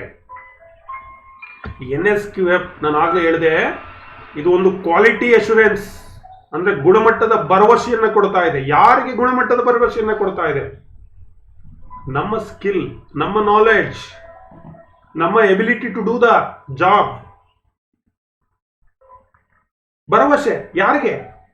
ನಾವು ಎಲ್ಲಿ ಉದ್ಯೋಗಕ್ಕೆ ಹೋಗ್ತೀವೋ ಅಲ್ಲಿ ನಾವು ಇದೆಲ್ಲ ಕಲ್ತಿದ್ದೀವಿ, ಇದೆಲ್ಲ ಜ್ಞಾನ ಇದೆ, ಇದೆಲ್ಲ ನಾಲೆಡ್ಜ್ ಇದೆ. ಕಾಗ್ನೇಟಿವ್ ನಾಲೆಡ್ಜ್ ಇರ್ಬೋದು, ಪ್ರಾಕ್ಟಿಕಲ್ ನಾಲೆಡ್ಜ್ ಇರ್ಬೋದು. ಅದಕ್ಕೊಂದು ಗುಣಮಟ್ಟ ಬೇಕಲ್ಲ, ಒಂದು ಕ್ವಾಲಿಟಿ ಬೇಕಲ್ಲ. ಆ ಒಂದು ಕ್ವಾಲಿಟಿ ಅಶ್ಯೂರೆನ್ಸ್ ಅನ್ನ NSQF ನೀಡುತ್ತೆ. In that sense the NSQF is A quality assurance framework. It is therefore a nationally integrated education and competency-based skill framework that will provide for multiple pathways, horizontal as well as vertical, both in vocational and vocational education, vocational training, among vocational education, general education, technical education, thus linking one level of learning to another higher level. This will enable a person to acquire desired competency levels, transit to the job market, and at an opportune time return for acquiring additional skills to further upgrade their competency. ಅದನ್ನೇ ನಾನು ಹಿಂದೆ ಹೇಳಿದ್ದು. ಈ NSQF ಒಂದು ಗುಣಮಟ್ಟದ ಭರವಸೆ ಅಂತ ನಾನು ಏನು ಹೇಳ್ತಾ ಇದ್ದೀನಿ, ಕ್ವಾಲಿಟಿ ಅಶ್ಯೂರೆನ್ಸ್ ಒಂದು ಚೌಕಟ್ಟಿರು, ರಾಷ್ಟ್ರೀಯವಾಗಿ ಸಂಯೋಜಿತವಾಗಿರತಕ್ಕಂಥ ಒಂದು ಶಿಕ್ಷಣ ಮತ್ತು ಸಾಮರ್ಥ್ಯ ಆಧಾರಿತ ಒಂದು ಕೌಶಲ್ಯ ಚೌಕಟ್ಟಿದೆ. ಇಲ್ಲಿ ವೃತ್ತಿಪರ ಶಿಕ್ಷಣ ಇರ್ಬೋದು, ವೃತ್ತಿಪರ ತರಬೇತಿ ಇರ್ಬೋದು, ಸಾಮಾನ್ಯ ಶಿಕ್ಷಣ ಇರ್ಬೋದು, ತಾಂತ್ರಿಕ ಶಿಕ್ಷಣ ಇರ್ಬೋದು. ಆತ ಏನೇನು ಕಲ್ತಿದ್ದಾನೆ, ಒಂದು ಲೆವೆಲಿಂದ ಇನ್ನೊಂದು ಲೆವೆಲ್ಗೆ, ಒಂದು ಹಂತದ ಕಲಿಕೆಯ ಮೂಲಕ ಇನ್ನೊಂದು ಹಂತದ ಕಲಿಕೆ ಉನ್ನತ ಮಟ್ಟಕ್ಕೆ ಒಬ್ಬ ವ್ಯಕ್ತಿ, ಒಬ್ಬ ಸ್ಟೂಡೆಂಟ್, ಒಬ್ಬ ತರಬೇತಿದಾರ, ಆತ ಏನನ್ನ ಬಯಸ್ತಾನೋ, ಆತನ ಯಾವ ಮಟ್ಟದ ಸಾಮರ್ಥ್ಯವನ್ನು ಬಯಸ್ತಾನೋ, ಕಾಂಪಿಟೆನ್ಸಿಯನ್ನು ಬಯಸ್ತಾನೋ, ಅದನ್ನು ಪಡ್ಕೊಳ್ಳಿಕ್ಕೆ ಇದು ಅನುವನ್ನು ಮಾಡಿಕೊಡುತ್ತೆ, ಖಾತ್ರಿಯನ್ನ ಮಾಡಿಕೊಡುತ್ತೆ. ಸೊ ಇದನ್ನು ನಾವು ನ್ಯಾಷನಲ್ ಕ್ವಾಲಿಟಿ ಅಶ್ಯೂರೆನ್ಸ್, ಗುಣಮಟ್ಟದ ಭರವಸೆ ಅಂತ ನಾವು ಕರಿತೀವಿ. ಇನ್ನು ಈ NSQF-ನಲ್ಲಿ ಮಿತ್ರರೇ, ಕೆಲವು specific outcomes expected from the implementations of NSQF, ಕೆಲವು ನಿರ್ಧರಿತವಾದಂಥ ಔಟ್ಕಮ್ಸ್ ಇದೆ. ಅದೇನು ಅಂತ ನೋಡೋಣ. ಮೊಬಿಲಿಟಿ ಬಿಟ್ವೀನ್ ಯಾವ್ಯಾವುದು ಅಂತ ನೋಡ್ತಾ ಹೋಗೋಣ. What are all the outcomes expected from the implementations of NSQF? Mobility between the vocational and general educations by alignment of degree with NSQF. ಅಂದರೆ ಈ ಒಂದು ವೃತ್ತಿಪರ ತರಬೇತಿ ಏನಿದೆ, ಈ NSQF-ಗೆ ಪದವಿಗಳನ್ನು ಜೋಡಿಸುವ ಮೂಲಕ ಡಿಗ್ರೀಸ್, ವೃತ್ತಿಪರ ಮತ್ತು ಸಾಮಾನ್ಯ ಶಿಕ್ಷಣದ ನಡುವಿನ ಚಲನಶೀಲತೆಯನ್ನು ಉಂಟು ಮಾಡ್ತಕ್ಕಂಥದ್ದು. ಈಗ ಜನರಲ್ ಎಜುಕೇಶನ್ಸ್ ಇತ್ತಲ್ಲ, ಅಲ್ಲಿ ನಾವು ಹೋಗಿ ಸ್ಕಿಲ್ ಅನ್ನ ಹೇಳ್ಕೊಡ್ತಕ್ಕಂಥದ್ದು, ಅಲ್ಲಿ ವೊಕೇಶನ್ಸ್, ವೃತ್ತಿ ತರಬೇತಿ. ಈಗ ಪ್ರತಿಯೊಬ್ಬರು ಬದುಕಬೇಕು ಅಂದರೆ ಈ ಆಧುನಿಕ ಜಗತ್ತಿನಲ್ಲಿ ಒಂದು ವೃತ್ತಿ ಇರಬೇಕು. ಸೊ ಈಗ ಹಿಂದೆ ನಮ್ಮ ಪೂರ್ವಜರಲ್ಲೇ ಇತ್ತು, ಇದು ಅನೇಕ ವೃತ್ತಿಗಳಿದ್ದು, ಎಲ್ಲ ಪ್ರತಿಯೊಂದು ಕುಲಕಸಬು ಅಂತಾನೆ ಇರ್ತಾ ಇತ್ತು. ಅವಾಗ ಒಬ್ಬೊಬ್ರು ಒಂದೊಂದು ಕೆಲಸ ಗೊತ್ತಿತ್ತು. ಈಗ ಹಾಗಿಲ್ಲ, ಪ್ರಪಂಚ ಬೆಳೀತಾ ಮಧ್ಯೆ ಅದು ಕಟ್ಟಾಯ್ತು. ಈಗ ಮತ್ತೆ ನಾವೇನ್ ಮಾಡ್ತಾ ಇದ್ದೀವಿ, ಈಗ ಒಬ್ಬ ಡಿಗ್ರಿಗೆ ಸೇರ್ಕೊಂಡ್ರೆ ಆತನಿಗೆ ವೃತ್ತಿ ಬಗ್ಗೆ, ನಾಲೆಡ್ಜ್ ಬಗ್ಗೆ, ಸ್ಕಿಲ್ ಬಗ್ಗೆ ಏನೂ ಇರಲೇ ಇಲ್ಲ. ಈಗ ಆತ ಎಲ್ಲೇ ಇರಲಿ, ಜನರಲ್ ಎಜುಕೇಶನ್ ನೀತಿಯಲ್ಲಿ, ಸಾಮಾನ್ಯ ಶಿಕ್ಷಣ ನೀತಿಯಲ್ಲಿ ಆ ಪದವಿ ಏನಿದೆ ಅಲ್ಲಿ, ಅದ್ರ ಜೊತೆಗೆ ಈ ವೃತ್ತಿಪರ ಶಿಕ್ಷಣವನ್ನು ಜೋಡಿಸ್ತಕ್ಕಂಥ ಅದು ಆ ಒಂದು ಕಾರ್ಯವನ್ನು ನಿರ್ವಹಿಸುತ್ತೆ. NSQF-ನೊಂದಿಗೆ ಪದವಿಗಳನ್ನು ಜೋಡಿಸುವ ಮೂಲಕ ವೃತ್ತಿಪರ ಮತ್ತು ಸಾಮಾನ್ಯ ಶಿಕ್ಷಣದ ನಡುವಿನ ಚಲನೆಯನ್ನ, ಮೊಬಿಲಿಟಿಯನ್ನು ಮಾಡ್ತಕ್ಕಂಥದ್ದು between vocational and general educations. ಒಂದನೇ ಅಂಶ. ಎರಡನೇ ಅಂಶ ನೋಡೋದಾದ್ರೆ recognisations of prior learning, RPL ಅಂತ ಹಿಂದೆ ಹೇಳಿದೆ ನಾನು. Allowing transition from non formal to organised job market. ಪೂರ್ವ ಕಲಿಕೆಯನ್ನ ಗುರುತಿಸುವಿಕೆಯ ಮೂಲಕ ಔಪಚಾರಿಕವಲ್ಲದ ಸಂಘಟಿತ ಉದ್ಯೋಗ ಮಾರುಕಟ್ಟೆಗೆ ಪರಿವರ್ತಿಸಲು ಇದು ಅನುವನ್ನು ಮಾಡಿಕೊಡುತ್ತೆ. This RPL is allowing the transition from non-formal to organized job market. ಏನು ಆತನಿಗೆ ಹಿಂದೆ ಕಲಿಕೆ ಗೊತ್ತಿತ್ತು, ಪ್ರೀವಿಯರ್ ಲರ್ನಿಂಗ್ ಏನಿತ್ತು, ಆತನನ್ನ ಈಗ ಆಧುನಿಕವಾದಂತಹ ಒಂದು ಆರ್ಗನೈಸ್ಡ್ ಉದ್ಯೋಗ ಮಾರುಕಟ್ಟೆ ಏನಿದೆ, ಸಂಘಟಿತ ಉದ್ಯೋಗ ಮಾರುಕಟ್ಟೆಗೆ ಪರಿವರ್ತಿಸ್ತಕ್ಕಂಥ ಕಾರ್ಯವನ್ನ ಮಾಡಬೇಕು. ಅದು ಕೂಡ ಒಂದು ಸ್ಪೆಸಿಫಿಕ್ ಔಟ್ಕಮ್, ಎರಡನೇ ಅಂಶ. ಇನ್ನು ಮೂರನೇ ಅಂಶ ನೋಡೋದಾದ್ರೆ standardised, consistent, nationally acceptable outcomes of training across the country through A national quality assurance framework. ಅಂದ್ರೆ ರಾಷ್ಟ್ರೀಯ ಗುಣಮಟ್ಟದ ಚೌಕಟ್ಟಿನ ಮೂಲಕ ಇಡೀ ರಾಷ್ಟ್ರದಲ್ಲಿ, ಅಂದ್ರೆ ದೇಶಾದ್ಯಂತ ತರಬೇತಿಯನ್ನ ಕೊಡ್ತಕ್ಕಂಥದ್ದು, ತರಬೇತಿಯನ್ನ ಪ್ರಾಮಾಣಿಕರಿಸ್ತಕ್ಕಂಥದ್ದು, ಸ್ಥಿರವಾಗಿ ರಾಷ್ಟ್ರೀಯವಾಗಿ ಸ್ವೀಕಾರಾರ್ಹ ಗುಣಮಟ್ಟದ ಭರವಸೆಯನ್ನು ನೀಡ್ತಕ್ಕಂಥ ಒಂದು ಚೌಕಟ್ಟಾಗಿ ಈ NSQF ಕಾರ್ಯನಿರ್ವಹಿಸಬೇಕು. ಆ ಒಂದು ಔಟ್ಕಮ್ಸ್ ಇರಬೇಕು, standardised, consistency, nationally acceptable outcomes. ಯಾವುದರಿಂದ? NSQF. ಇದನ್ನು ಇಂಪ್ಲಿಮೆಂಟ್ ಮಾಡೋದ್ರಿಂದ ಇದಾಗಬೇಕು. ನಮಗೆ ರಾಷ್ಟ್ರೀಯ ಗುಣಮಟ್ಟದ ಖಾತರಿ ಇರಬೇಕು. ಏನೋ ಒಂದು ಸ್ಟ್ಯಾಂಡರ್ಡ್ ಇರುತ್ತೆ, ಕನ್ಸಿಸ್ಟೆಂಟ್, ನ್ಯಾಷನಲ್ ಅಕ್ಸೆಪ್ಟಬಲ್ ಇರಬೇಕು. ಸೊ ಆ ಒಂದು ವಿವರವನ್ನು ನಾವು ಇಲ್ಲಿ ಎಕ್ಸ್ಪೆಕ್ಟೇಷನ್ಸನ್ನು ಮಾಡಬೇಕಾಗುತ್ತೆ. ಯಾವುದರಲ್ಲಿ? NS specific outcome. ಮುಂದುವರೆದು 4ನೇ point, global mobility of skilled work force from India through international equivalence of NSQF. ಈಗ ನಾವು ಹೇಳ್ತೀವಿ, ಈಗ ನಮ್ಮ ITI ಒಂದು ಶಿಕ್ಷಣವನ್ನು ನೀವು ಪಡೆದುಕೊಂಡ್ರೆ ಇಡೀ ಅಂತಾರಾಷ್ಟ್ರೀಯ ಯಾವುದೇ ದೇಶದಲ್ಲಿ ಹೋಗಿ ಸುಮಾರು 75ರಷ್ಟು ದೇಶಗಳು ಏನು ದೇಶಗಳಿದೆ, 200-255 ದೇಶಗಳಿದೆ. ಅದರಲ್ಲಿ ಸುಮಾರು ಒಂದು 200-210 ದೇಶಗಳಲ್ಲಿ ನಾವೇನು ಮಾಡ್ಬೋದು? ಉದ್ಯೋಗವನ್ನು ಪಡ್ಕೊಳ್ಬೋದು ಇಲ್ಲಿ ಕಲ್ತಿರ್ತಕ್ಕಂಥ ಸ್ಕಿಲ್ಲಿಂದ. ಅದನ್ನೇ ನಾವು ಗ್ಲೋಬಲ್ ಮೊಬಿಲಿಟಿ ಅಂತ ಕರಿತೀವಿ. ಅಂದರೆ NSQFನ ಅಂತಾರಾಷ್ಟ್ರೀಯ ಸಮಾನತೆಯ ಮೂಲಕ ಭಾರತದಿಂದ ನುರಿತ ಕೆಲಸಗಾರರನ್ನ ಜಾಗತಿಕವಾಗಿ ಮೊಬಿಲಿಟಿ, ಚಲನಶೀಲತೆ, ಇಲ್ಲಿಂದ ಅಲ್ಲಿಗೆ ಹೋಗ್ತಕ್ಕಂಥ, ಈ ದೇಶದಿಂದ ಇನ್ನೊಂದು ದೇಶದಲ್ಲಿ ಹೋಗಿ ಕೆಲಸವನ್ನ ಮಾಡ್ತಕ್ಕಂಥದ್ದು, ಅಲ್ಲಿ ಅವಕಾಶಗಳು ಅವರಿಗೆ ಸಿಗಬೇಕು. ಆ ಒಂದು ನಿರ್ದಿಷ್ಟವಾದಂಥ ಗುರಿ, ಸ್ಪೆಸಿಫಿಕ್ ಔಟ್ಕಮ್ಸ್ ಅಂತ ನಾವು ಕರಿತೀವಿ. ಇನ್ನು mapping of progressions pathways within the sectors and cross ಸೆಕ್ಟರಲ್ಲಿ, ನಾನು ಸೆಕ್ಟರ್ ಅಂತ ಹೇಳಿದೆ ಆವಾಗಲೇ, ನಾನು ಒಂದು ಪದ ಡೆಫಿನೇಷನ್ಸ್ ಹೇಳಿದೆ. ಇಲ್ಲಿ ಮ್ಯಾಪಿಂಗ್, ವಲಯಗಳಲ್ಲಿ ಮತ್ತು ಅಡ್ಡ ವಲಯಗಳಲ್ಲಿ ಪ್ರಗತಿಯ ಮಾರ್ಗಗಳ ಮ್ಯಾಪಿಂಗ್ ಅನ್ನು ಮಾಡ್ತಕ್ಕಂಥ ಕ್ರಾಸ್ ಸೆಕ್ಟರ್ಲಿ ಅಂತ ಕರಿತೀವಿ. It is also important. And approval of national occupational standard, NOS ಅಂದರೆ national occupational standards, and QP ಅಂತ ಕರಿತೀವಿ. ಅಂದರೆ qualification pack as national standard for skill training. ಅದಕ್ಕೆ ನಮ್ಮದೇ ಆದ ಒಂದು ಕೌಶಲ್ಯ ತರಬೇತಿಗೆ ರಾಷ್ಟ್ರೀಯ ಮಾನದಂಡವಾಗಿ ಈ ನ್ಯಾಷನಲ್ ಆಕ್ಯುಪೇಷನಲ್ ಸ್ಟ್ಯಾಂಡರ್ಡ್ಸ್ ಮತ್ತು ಕ್ವಾಲಿಫಿಕೇಶನ್ಸ್ ಪ್ಯಾಕ್ ಅಂತ ಏನಿದೆ ಅದರ ಅನುಮೋದನೆಗೆ ಇದು ಒಳಪಟ್ಟಿರುತ್ತೆ, ಅಪ್ರೂವಲ್ ಆಗಿರುತ್ತೆ. NDAC ಅಂತ ಹೇಳಿದ್ನಲ್ಲ ನಾನು ಹಿಂದೆ, NAQC ಅಂತ ಹೇಳಿದ್ನಲ್ಲ ನಾನು, ಅಲ್ಲಿ ಆ ಒಂದು ಮಾನದಂಡ ಏನಿದೆ ಅದಕ್ಕೆ ಅನುಮೋದನೆಗೆ ಒಳಪಟ್ಟಿದೆ. ನಾವೇನು NSQF ಇಂದ ಏನು ತರಬೇತಿಯನ್ನು ಕೊಡ್ತೀವಿ, ಆ ಕೊಟ್ಟಂಥ ಲೆವೆಲ್ಸ್ ಏನಿದೆ, ಔಟ್ಕಮ್ಸ್ ಏನಿದೆ, ಸೊ ನಾವು ಇಂಪ್ಲಿಮೆಂಟ್ ಮಾಡೋದ್ರಿಂದ ಇದು ನಿರ್ಧಾರ ಆಗಬೇಕು. Approval of national qualification standards as national standards for the skill training. ಇವಿಷ್ಟು ಮಿತ್ರರೇ specific outcomes expected from the implementations of NSQF. ಇನ್ನು ಮುಂದೆ ಕೆಲವು ಕೀ ಎಲಿಮೆಂಟ್ಸ್ ಅಂತ ಕರಿತೀವಿ NSQFನ ಪ್ರಮುಖ ಅಂಶಗಳು ಏನೇನು ಅಂತ ನೋಡೋಣ. So national principles for recognising skill, proficiency and competencies at different levels leading to the international equivalency. ನೋಡಿ, ಈ ಕೀ ಎಲಿಮೆಂಟ್ಸ್ನಲ್ಲಿ ಅಂತಾರಾಷ್ಟ್ರೀಯ ಸಮಾನತೆಗೆ ಕಾರಣವಾಗುವ ವಿವಿಧ ಹಂತಗಳಲ್ಲಿ ಕೌಶಲ್ಯ, ಪ್ರಾವೀಣ್ಯತೆ ಮತ್ತು ಸಾಮರ್ಥ್ಯಗಳನ್ನು ಗುರುತಿಸ್ತಕ್ಕಂಥ ರಾಷ್ಟ್ರೀಯ ತತ್ವಗಳಿರಬೇಕು. ಕೀ ಎಲಿಮೆಂಟ್ಸ್, ಪ್ರಮುಖ ಅಂಶಗಳು ನಮ್ಮ NSQFನಲ್ಲಿ. National principle for recognising the skill proficiency, ಕೌಶಲ್ಯ ಪ್ರಾವೀಣ್ಯತೆ ಅಂತ ಕರೆದ್ವಿ. ಅಂಡ್ ಕಾಂಪಿಟೆನ್ಸಿ, ಸಾಮರ್ಥ್ಯ,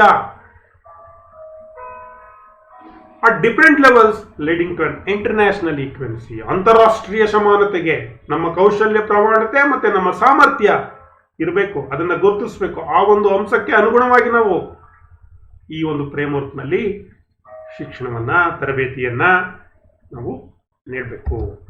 ಜೊತೆಗೆ ಮಲ್ಟಿಪಲ್ ಎಂಟ್ರಿ, ಇನ್ನೊಂದು ಕೀ ಎಲಿಮೆಂಟ್ಸ್ ಏನಂದರೆ multiple entry and exist between the vocational education, skill training, general education, technical education and job market.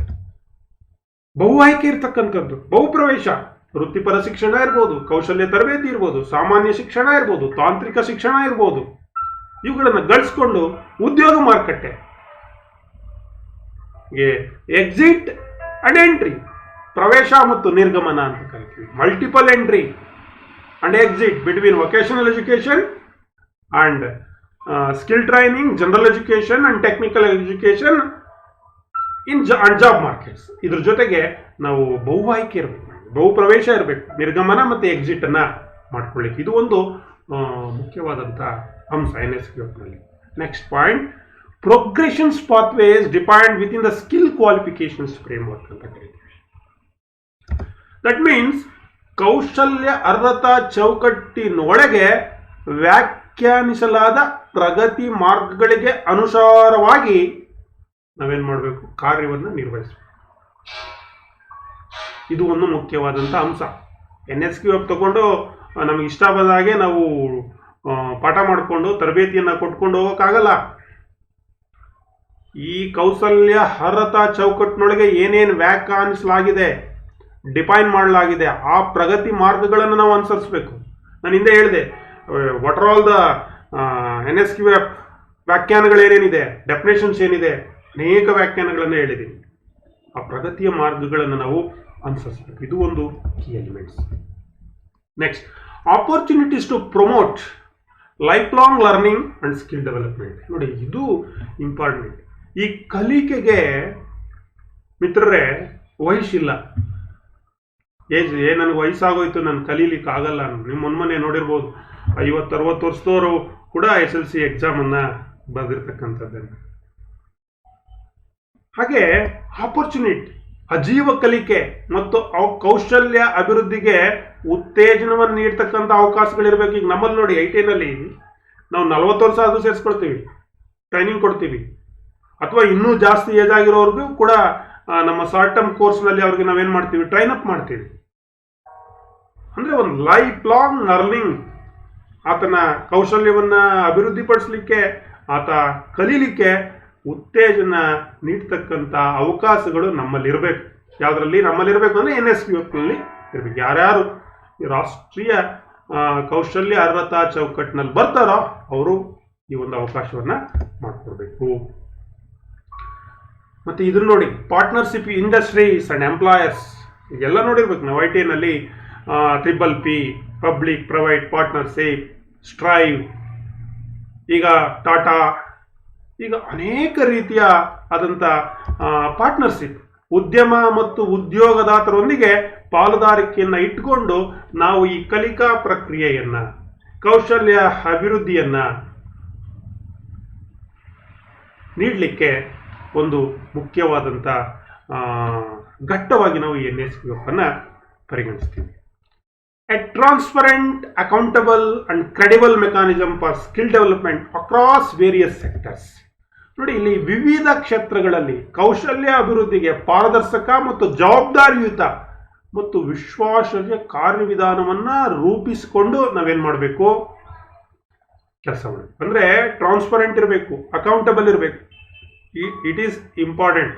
ಅಂದರೆ ಡೆವಲಪ್ಮೆಂಟ್ಗೆ, ಸ್ಕಿಲ್ ಡೆವಲಪ್ಮೆಂಟ್ಗೆ ಮುಖ್ಯವಾಗಿ ಬೇಕಾಗಿರ್ತಕ್ಕಂಥದ್ದು ಪಾರದರ್ಶಕತೆ, ಜವಾಬ್ದಾರಿ ಮತ್ತು ವಿಶ್ವಾಸಾರ್ಹ ಕಾರ್ಯವಿಧಾನ. ಇದು ಕೂಡ important key elements of the NSQF. Increased potential for recognitions of prior learning. ಈ ಪ್ರೀರಿಯರ್ ಲರ್ನಿಂಗ್ RPL ಅಂತ ನಾನು ಹೇಳ್ತಾ ಇದ್ದೀನಿ. It is important. ಪೂರ್ವ ಕಲಿಕೆಯನ್ನು ಗುರುತಿಸುವಿಕೆ ಏನಿದೆ, ಇಲ್ಲಿ ನಾವು ಹೆಚ್ಚು ಕಾನ್ಸಂಟ್ರೇಷನ್ಸನ್ನು ಮಾಡಬೇಕಾಗುತ್ತೆ. Increased potential for recognitions of prior learning, ಪೂರ್ವ ಕಲಿಕೆಯನ್ನು ಗುರುತಿಸುವಿಕೆ ಕಾರ್ಯವನ್ನು ಮಾಡಬೇಕು. ಆತನಿಗೆ ಮುಂದಿನ ಜ್ಞಾನವನ್ನು ಕಲಿಸಲಿಕ್ಕೆ ಏನೇನು ನೆರವು ಬೇಕು, ಆತನಿಗೆ ಯಾವ್ಯಾವೆಲ್ಲ ಉತ್ತೇಜನವನ್ನು ಕೊಡಬೇಕು ಕಲಿಕೆಗೆ, ಆ ಎಲ್ಲ ಕಾರ್ಯವನ್ನು ನಾವು ಮಾಡಬೇಕಾಗುತ್ತೆ. ಇದು ಒಂದು ಕೀ ಎಲಿಮೆಂಟ್ಸ್ ಇನ್ NSQF. ಇದಿಷ್ಟು ಕೀ ಎಲಿಮೆಂಟ್ಸ್ ಬಗ್ಗೆ ನಾವು ತಿಳ್ಕೊಂಡ್ವಿ ಮಿತ್ರರೇ. ಸೊ ನೆಕ್ಸ್ಟು, ಇಲ್ಲಿ ಈ NSQF-ಇಂದ ಬೆನಿಫಿಷಿಯರಿ ಯಾರು? ಬೆನಿಫಿಷಿಯರಿ ಅಂದರೆ ಅನುಕೂಲವನ್ನು ಪಡ್ಕೊಂಡವರು. ಯಾರಿಗೆ ಅನುಕೂಲ ಇದೆ ಇದು? The qualification framework is beneficial to the schools. ನೋಡಿ, ಯಾರ್ಯಾರಿಗಿದೆ ವೊಕೇಶನ್ಸ್, ಒಂದೇ ವರ್ಡಲ್ಲಿ ಅಂದರೆ ಸ್ಟೇಕ್ ಹೋಲ್ಡರ್ಸ್ ಅಂತ ಹೇಳ್ಬಿಡ್ಬೋದು ನಾವು.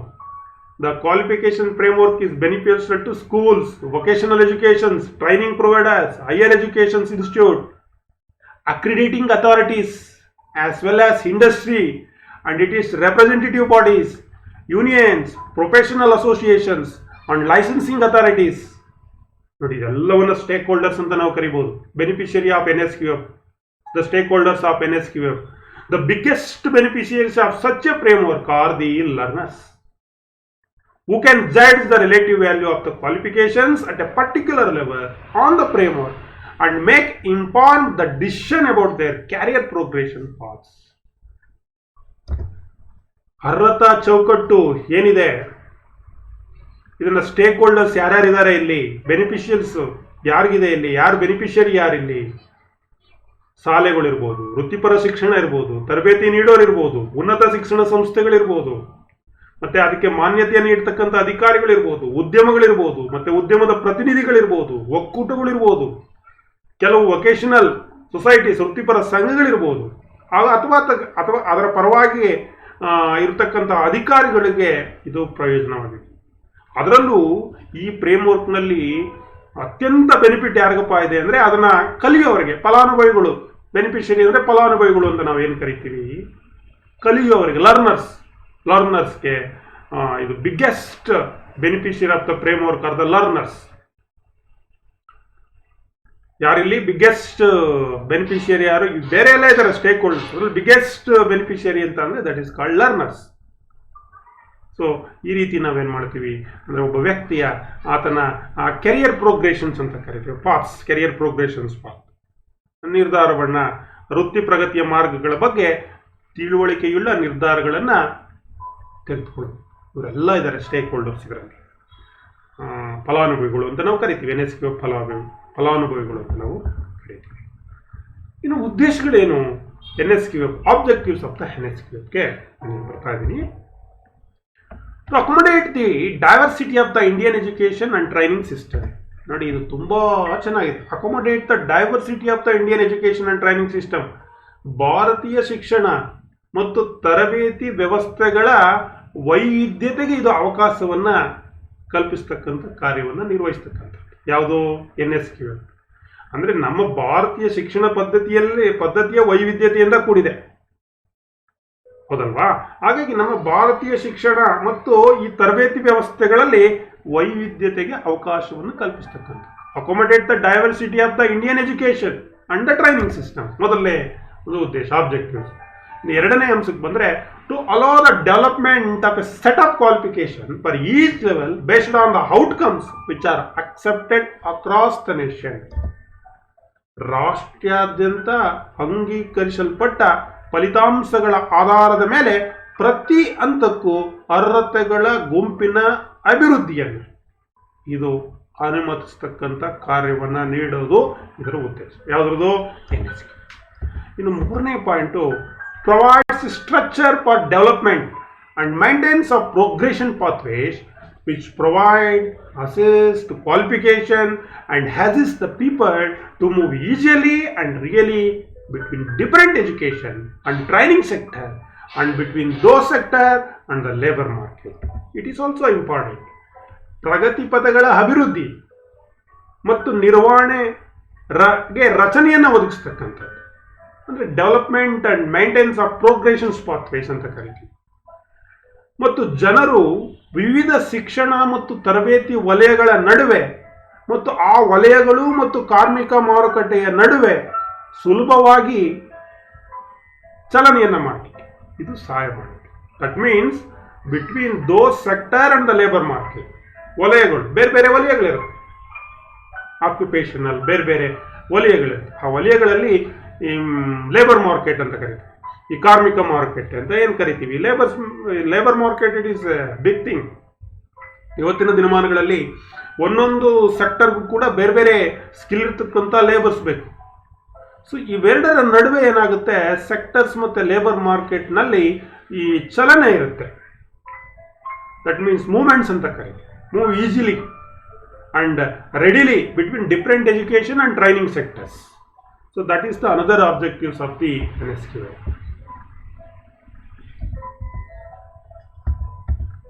So then gives individuals an option to progress through education and training and gain recognition for their prior learning and experience. ಶಿಕ್ಷಣ ಮತ್ತು ತರಬೇತಿಯ ಮೂಲಕ ಪ್ರಗತಿಯನ್ನು ಹೊಂದಲು ಮತ್ತು ಅವರ ಇಂದಿನ ಕಲಿಕೆ ಮತ್ತು ಅನುಭವಗಳಿಗೆ ಮಾನ್ಯತೆಯನ್ನು ಪಡೆಯಲು ಪ್ರತಿಯೊಬ್ಬರಿಗೂ ಆಯ್ಕೆಯನ್ನು ನೀಡ್ತದೆ. ಯಾವುದು? NSQ. ಇದು NSQನ ಒಂದು ಉದ್ದೇಶ. ಅದು ಇಂಡಿವಿಜುವಲ್ ಇರ್ಬೋದು, individual an option to progress through education and training and gain recognition for their prior learning and experience. ಆತ ಏನು ಹಿಂದೆ ಕಲ್ತಿದ್ದಾನೆ, ಆತ ಹಿಂದೆ ಏನು ಆತನಿಗೆ ಅನುಭವ ಇದೆ, ಅದಕ್ಕೆ ಒಂದು ಮಾನ್ಯತೆಯನ್ನು ಪಡ್ಕೊಳ್ಬೇಕಾದ್ರೆ ಆ ವ್ಯಕ್ತಿಗೆ, ಆ ಒಬ್ಬ ಲರ್ನರ್ ಅಥವಾ ವ್ಯಕ್ತಿಗೆ ಆಯ್ಕೆಯನ್ನು ನೀಡುವಂಥ ಒಂದು ಉದ್ದೇಶ ಯಾವುದ್ರದ್ದು? NSQ. Support and enhance the national and international mobility of a person with NSQF compliant qualifications through increased recognitions of the value and comparability of Indian qualifications. It is also important. NSQF ಏನಿದೆ, ರಾಷ್ಟ್ರೀಯ ಕೌಶಲ್ಯ ಅರ್ಹತಾ ಚೌಕಟ್ಟಿನ ಒಂದು ಉದ್ದೇಶ, ಮತ್ತೊಂದು ಉದ್ದೇಶ ಅನುಸರಣೆಯ ಅರ್ಹತೆ ಹೊಂದಿರುವ ವ್ಯಕ್ತಿಗಳ ರಾಷ್ಟ್ರೀಯ ಮತ್ತು ಅಂತಾರಾಷ್ಟ್ರೀಯ ಚಲನಶೀಲತೆಯನ್ನು ಬೆಂಬಲಿಸುವುದರ ಜೊತೆಗೆ ಇಂಪ್ಲಿಮೆಂಟ್ ಮಾಡುತ್ತೆ ಮತ್ತು ಭಾರತೀಯ ಅರ್ಹತೆಯ ಮೌಲ್ಯ ಮತ್ತು ಹೋಲಿಕೆಯನ್ನು ಗುರುತಿಸುವಿಕೆಗೆ ಇದು ಕಾರಣವಾಗಬೇಕು, ಹೆಚ್ಚಾಗಬೇಕು. It supports and enhance the national and international mobility of persons. It is important. ಆ ಮೂಲಕ it increased the recognitions of the value and comparability of Indian qualifications. ನೋಡಿ, ಹಾಗಾಗಿ ನೋಡಿ, ಯಾವ ದೇಶಕ್ಕೆ ಹೋಗಿ ನಮ್ಮವರಿಲ್ವೇ? ಎಲ್ಲ ಕಡೆ ಇದ್ದಾರೆ, ಎಲ್ಲ ದೇಶಗಳಲ್ಲೂ ನಮ್ಮವರು ಇದ್ದಾರೆ, ಗುರುತಿಸ್ತಾ ಇದ್ದಾರೆ. ಇಂಡಿಯನ್ ಕ್ವಾಲಿಫಿಕೇಶನ್ಸ್ ಏನಿದೆ, ಭಾರತೀಯ ಅರ್ಹತೆಗಳು, ಮೌಲ್ಯ ಮತ್ತು ಹೋಲಿಕೆಯನ್ನ ಗುರುತಿಸ್ತಕ್ಕಂಥ ಕಾರ್ಯ ಈ ದಿನಮಾನದಲ್ಲಿ ಹೆಚ್ಚಾಗಿದೆ. ಅನೇಕ ಅವಕಾಶಗಳು ಸಿಗ್ತಾ ಇದೆ. ಇದು ಒಂದು ಉದ್ದೇಶ. ಯಾವುದ್ರದ್ದು? NSQFನ ಮುಖ್ಯವಾದಂತಹ ಆಬ್ಜೆಕ್ಟಿವ್ಸ್. ಇದಿಷ್ಟು NSQನ ಆಬ್ಜೆಕ್ಟಿವ್ಸು. ಈ NSQFನಲ್ಲಿ ಸರ್ಕಾರ ಕೆಲವು ಅಧಿಸೂಚನೆಗಳನ್ನು ಹೊರಡಿಸಿದೆ. ಸಮ್ ನೋಟಿಫಿಕೇಶನ್ಸ್ ಅಂತ ನಾವು ಕರಿಬಹುದು. Government funding would not be available for any training, education programme, course which is not NSQF compliant. ಯಾವುದು ರಾಷ್ಟ್ರೀಯ ಕೌಶಲ್ಯ ಅರ್ಹತಾ ಚೌಕಟ್ಟಿನ ಒಳಗಡೆ ಕಾರ್ಯವನ್ನ ನಿರ್ವಹಿಸುವುದಿಲ್ಲವೋ ಅವರಿಗೆ ಯಾವುದೇ ರೀತಿಯಾದಂಥ ಫಂಡ್ ಅನ್ನು, ಹಣಕಾಸಿನ ನೆರವನ್ನ ನೀಡೋದಿಲ್ಲ. ಗೌರ್ಮೆಂಟ್ ಫಂಡ್ ಅನ್ನ ಕೊಡಲ್ಲ. ನೋಡಿ ಎಷ್ಟು ಚೆನ್ನಾಗಿದೆ ಇದು. Government funding would not be available, ಯಾರಿಗೂ ಇಲ್ಲ. Any training, education programme, course which is not NSQF ಚೌಕಟ್ಟಿನೊಳಗಡೆ ಯಾರಿಲ್ಲ, ಅವ್ರಿಗೆ ಇಲ್ಲ, ಕಂಪ್ಲೇಂಟ್ಗೆ ಇಲ್ಲ. All government funded training and educational institutions shall define eligibility criteria for admission to various schools in terms of NSQF levels. ನೋಡಿ, ಪ್ರತಿಯೊಂದು ಸರ್ಕಾರಿ ಇಂದ ಹಣ ಸಹಾಯವನ್ನ ಪಡಿತಕ್ಕಂಥ ವೃತ್ತಿಪರ ಶಿಕ್ಷಣ ಸಂಸ್ಥೆಗಳಿರ್ಬೋದು, ಶಿಕ್ಷಣ ಸಂಸ್ಥೆಗಳಿರ್ಬೋದು, ಟೆಕ್ನಿಕಲ್ ಇನ್ಸ್ಟಿಟ್ಯೂಟ್ಸ್ ಇರ್ಬೋದು, ಅವರು ಒಂದು ಎಲಿಜಿಬಿಲಿಟಿ ಕ್ರಿಟೇರಿಯಾವನ್ನು ಮಾಡ್ಕೊಳ್ಳಿ, ಅಡ್ಮಿಷನ್ಸ್ ಅನ್ನ ಮಾಡ್ಕೊಳ್ಳಿ ಕೋರ್ಸ್ಗೆ ಬೇರೆ ಬೇರೆ NSQF ಲೆವೆಲ್ಸ್ನಲ್ಲಿ. The recruitment rules of the government of India and public sector undertaking, PSUs ಅಂದರೆ public sector undertaking, or a public sector enterprises of the central government shall be amended to define eligibility criteria for all positions in terms of NSQF levels.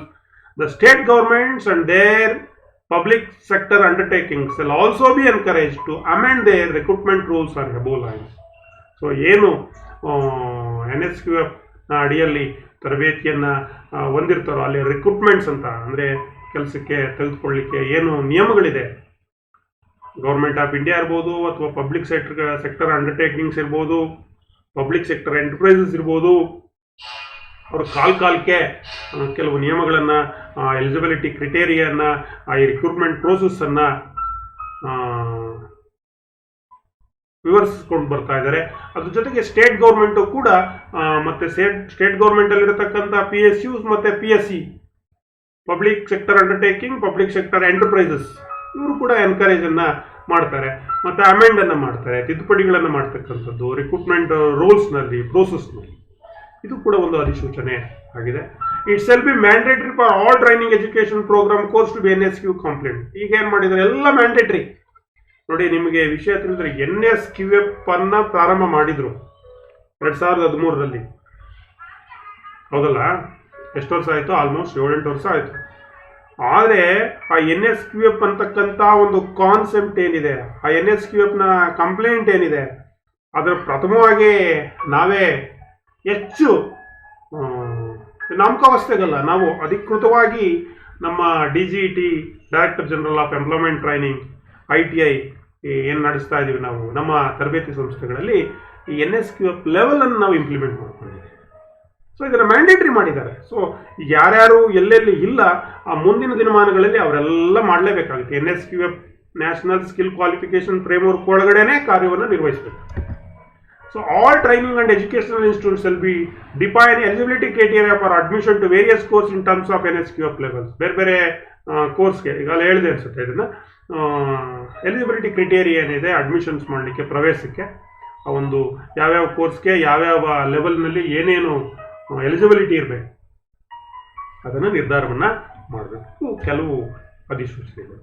ಮಿತ್ರರೇ, ಇಲ್ಲಿಗೆ ಇವತ್ತಿನ ಒಂದು ಸಂವಾದದಲ್ಲಿ ತರಗತಿನಲ್ಲಿ ಅನೇಕ ವಿಷಯಗಳನ್ನು, ಕೆಲವು key elements ಇರ್ಬೋದು, ಆಬ್ಜೆಕ್ಟಿವ್ಸ್ ಇರ್ಬೋದು, ಸ್ಪೆಸಿಫಿಕ್ ಔಟ್ಕಮ್ಸ್ ಇರ್ಬೋದು, ಕೆಲವು NSQFನ ವ್ಯಾಖ್ಯಾನಗಳಿರ್ಬೋದು, ಸಾಧ್ಯವಾದಷ್ಟು ನನಗೆ ತಿಳಿದಿರೋ ಮಟ್ಟಿಗೆ, ನಾನು ಓದ್ಕೊಂಡಿರೋ ಮಟ್ಟಿಗೆ ತಮಗೆ ವಿವರವನ್ನು ಇಂಗ್ಲೀಷ್ ಮತ್ತು ಕನ್ನಡ ಎರಡರಲ್ಲೂ ನೀಡಿದ್ದೀನಿ. ಇದು ಇಲ್ಲಿಗೆ ಮುಗಿಯಲ್ಲ, ಇನ್ನೂ ಒಂದು 2-3 ಅವಧಿಗಳು ಬೇಕಾಗುತ್ತೆ, ಸೆಷನ್ಸ್ ಬೇಕಾಗುತ್ತೆ. ಇನ್ನು next lessons we discuss international experience with qualification framework, ಅರ್ಹತಾ ಚೌಕಟ್ಟುಗಳೊಂದಿಗೆ ಅಂತಾರಾಷ್ಟ್ರೀಯ ಅನುಭವ ಏನಿದೆ. Background of development of qualification framework in India, ಭಾರತದಲ್ಲಿ ಅರ್ಹತಾ ಚೌಕಟ್ಟಿನ ಅಭಿವೃದ್ಧಿಯ ಹಿನ್ನೆಲೆ ಏನು. Need for qualification framework in India, ಭಾರತದಲ್ಲಿ ಅರ್ಹತಾ ಚೌಕಟ್ಟಿನ ಅಗತ್ಯತೆ ಏನಿದೆ. How many levels are in NSQF, ಯಾವ್ಯಾವ ಲೆವೆಲ್ಸ್ ಇದೆ. ಈಗ NSQF 1, NSQF 2, NSQF 5, NSQF 6 ಅಂತ ಏನು ಬರ್ತಾ ಇದೆ, ಅದು ಏನು, ಹಾಗಂದ್ರೆ ಏನು, ಮತ್ತು ಯಾವ್ಯಾವುದು ಔಟ್ಕಮ್ಸ್ ಏನಿರಬೇಕು. ಈ NSQF ನಮ್ಮ ITS ಸಿಲೆಬಸ್ನಲ್ಲಿ ನಾವು ಹೇಗೆ ಅಳವಡಿಸ್ಕೊಂಡಿದ್ದೀವಿ ಅದನ್ನು ಮುಂದಿನ ಸೆಷನ್ಗಳಲ್ಲಿ ನಾವು ನೋಡೋಣ. ಎಲ್ಲ ಸಹೃದಯ ಮಿತ್ರರಿಗೆ, ನನ್ನ ಹಿತೈಷಿಗಳಿಗೆ, ವಿದ್ಯಾರ್ಥಿಗಳಿಗೆ ಮತ್ತೊಮ್ಮೆ ವಂದನೆಯನ್ನು ಹೇಳ್ತಾ ಇವತ್ತಿನ ಸೆಷನ್ನನ್ನು ಅಂತ್ಯಗೊಳಿಸ್ತಾ ಇದ್ದೀನಿ. Thanks to 1.5 for hearing us till now. ಮತ್ತೊಮ್ಮೆ ಎಲ್ಲರಿಗೂ 75ನೇ ಸ್ವತಂತ್ರ ದಿನಾಚರಣೆಯ ಶುಭಾಶಯಗಳನ್ನು ಹೇಳ್ತಾ ಇವತ್ತಿನ ತರಗತಿಯನ್ನು ಮುಗಿಸ್ತಾ ಇದ್ದೀನಿ. ಧನ್ಯವಾದಗಳು.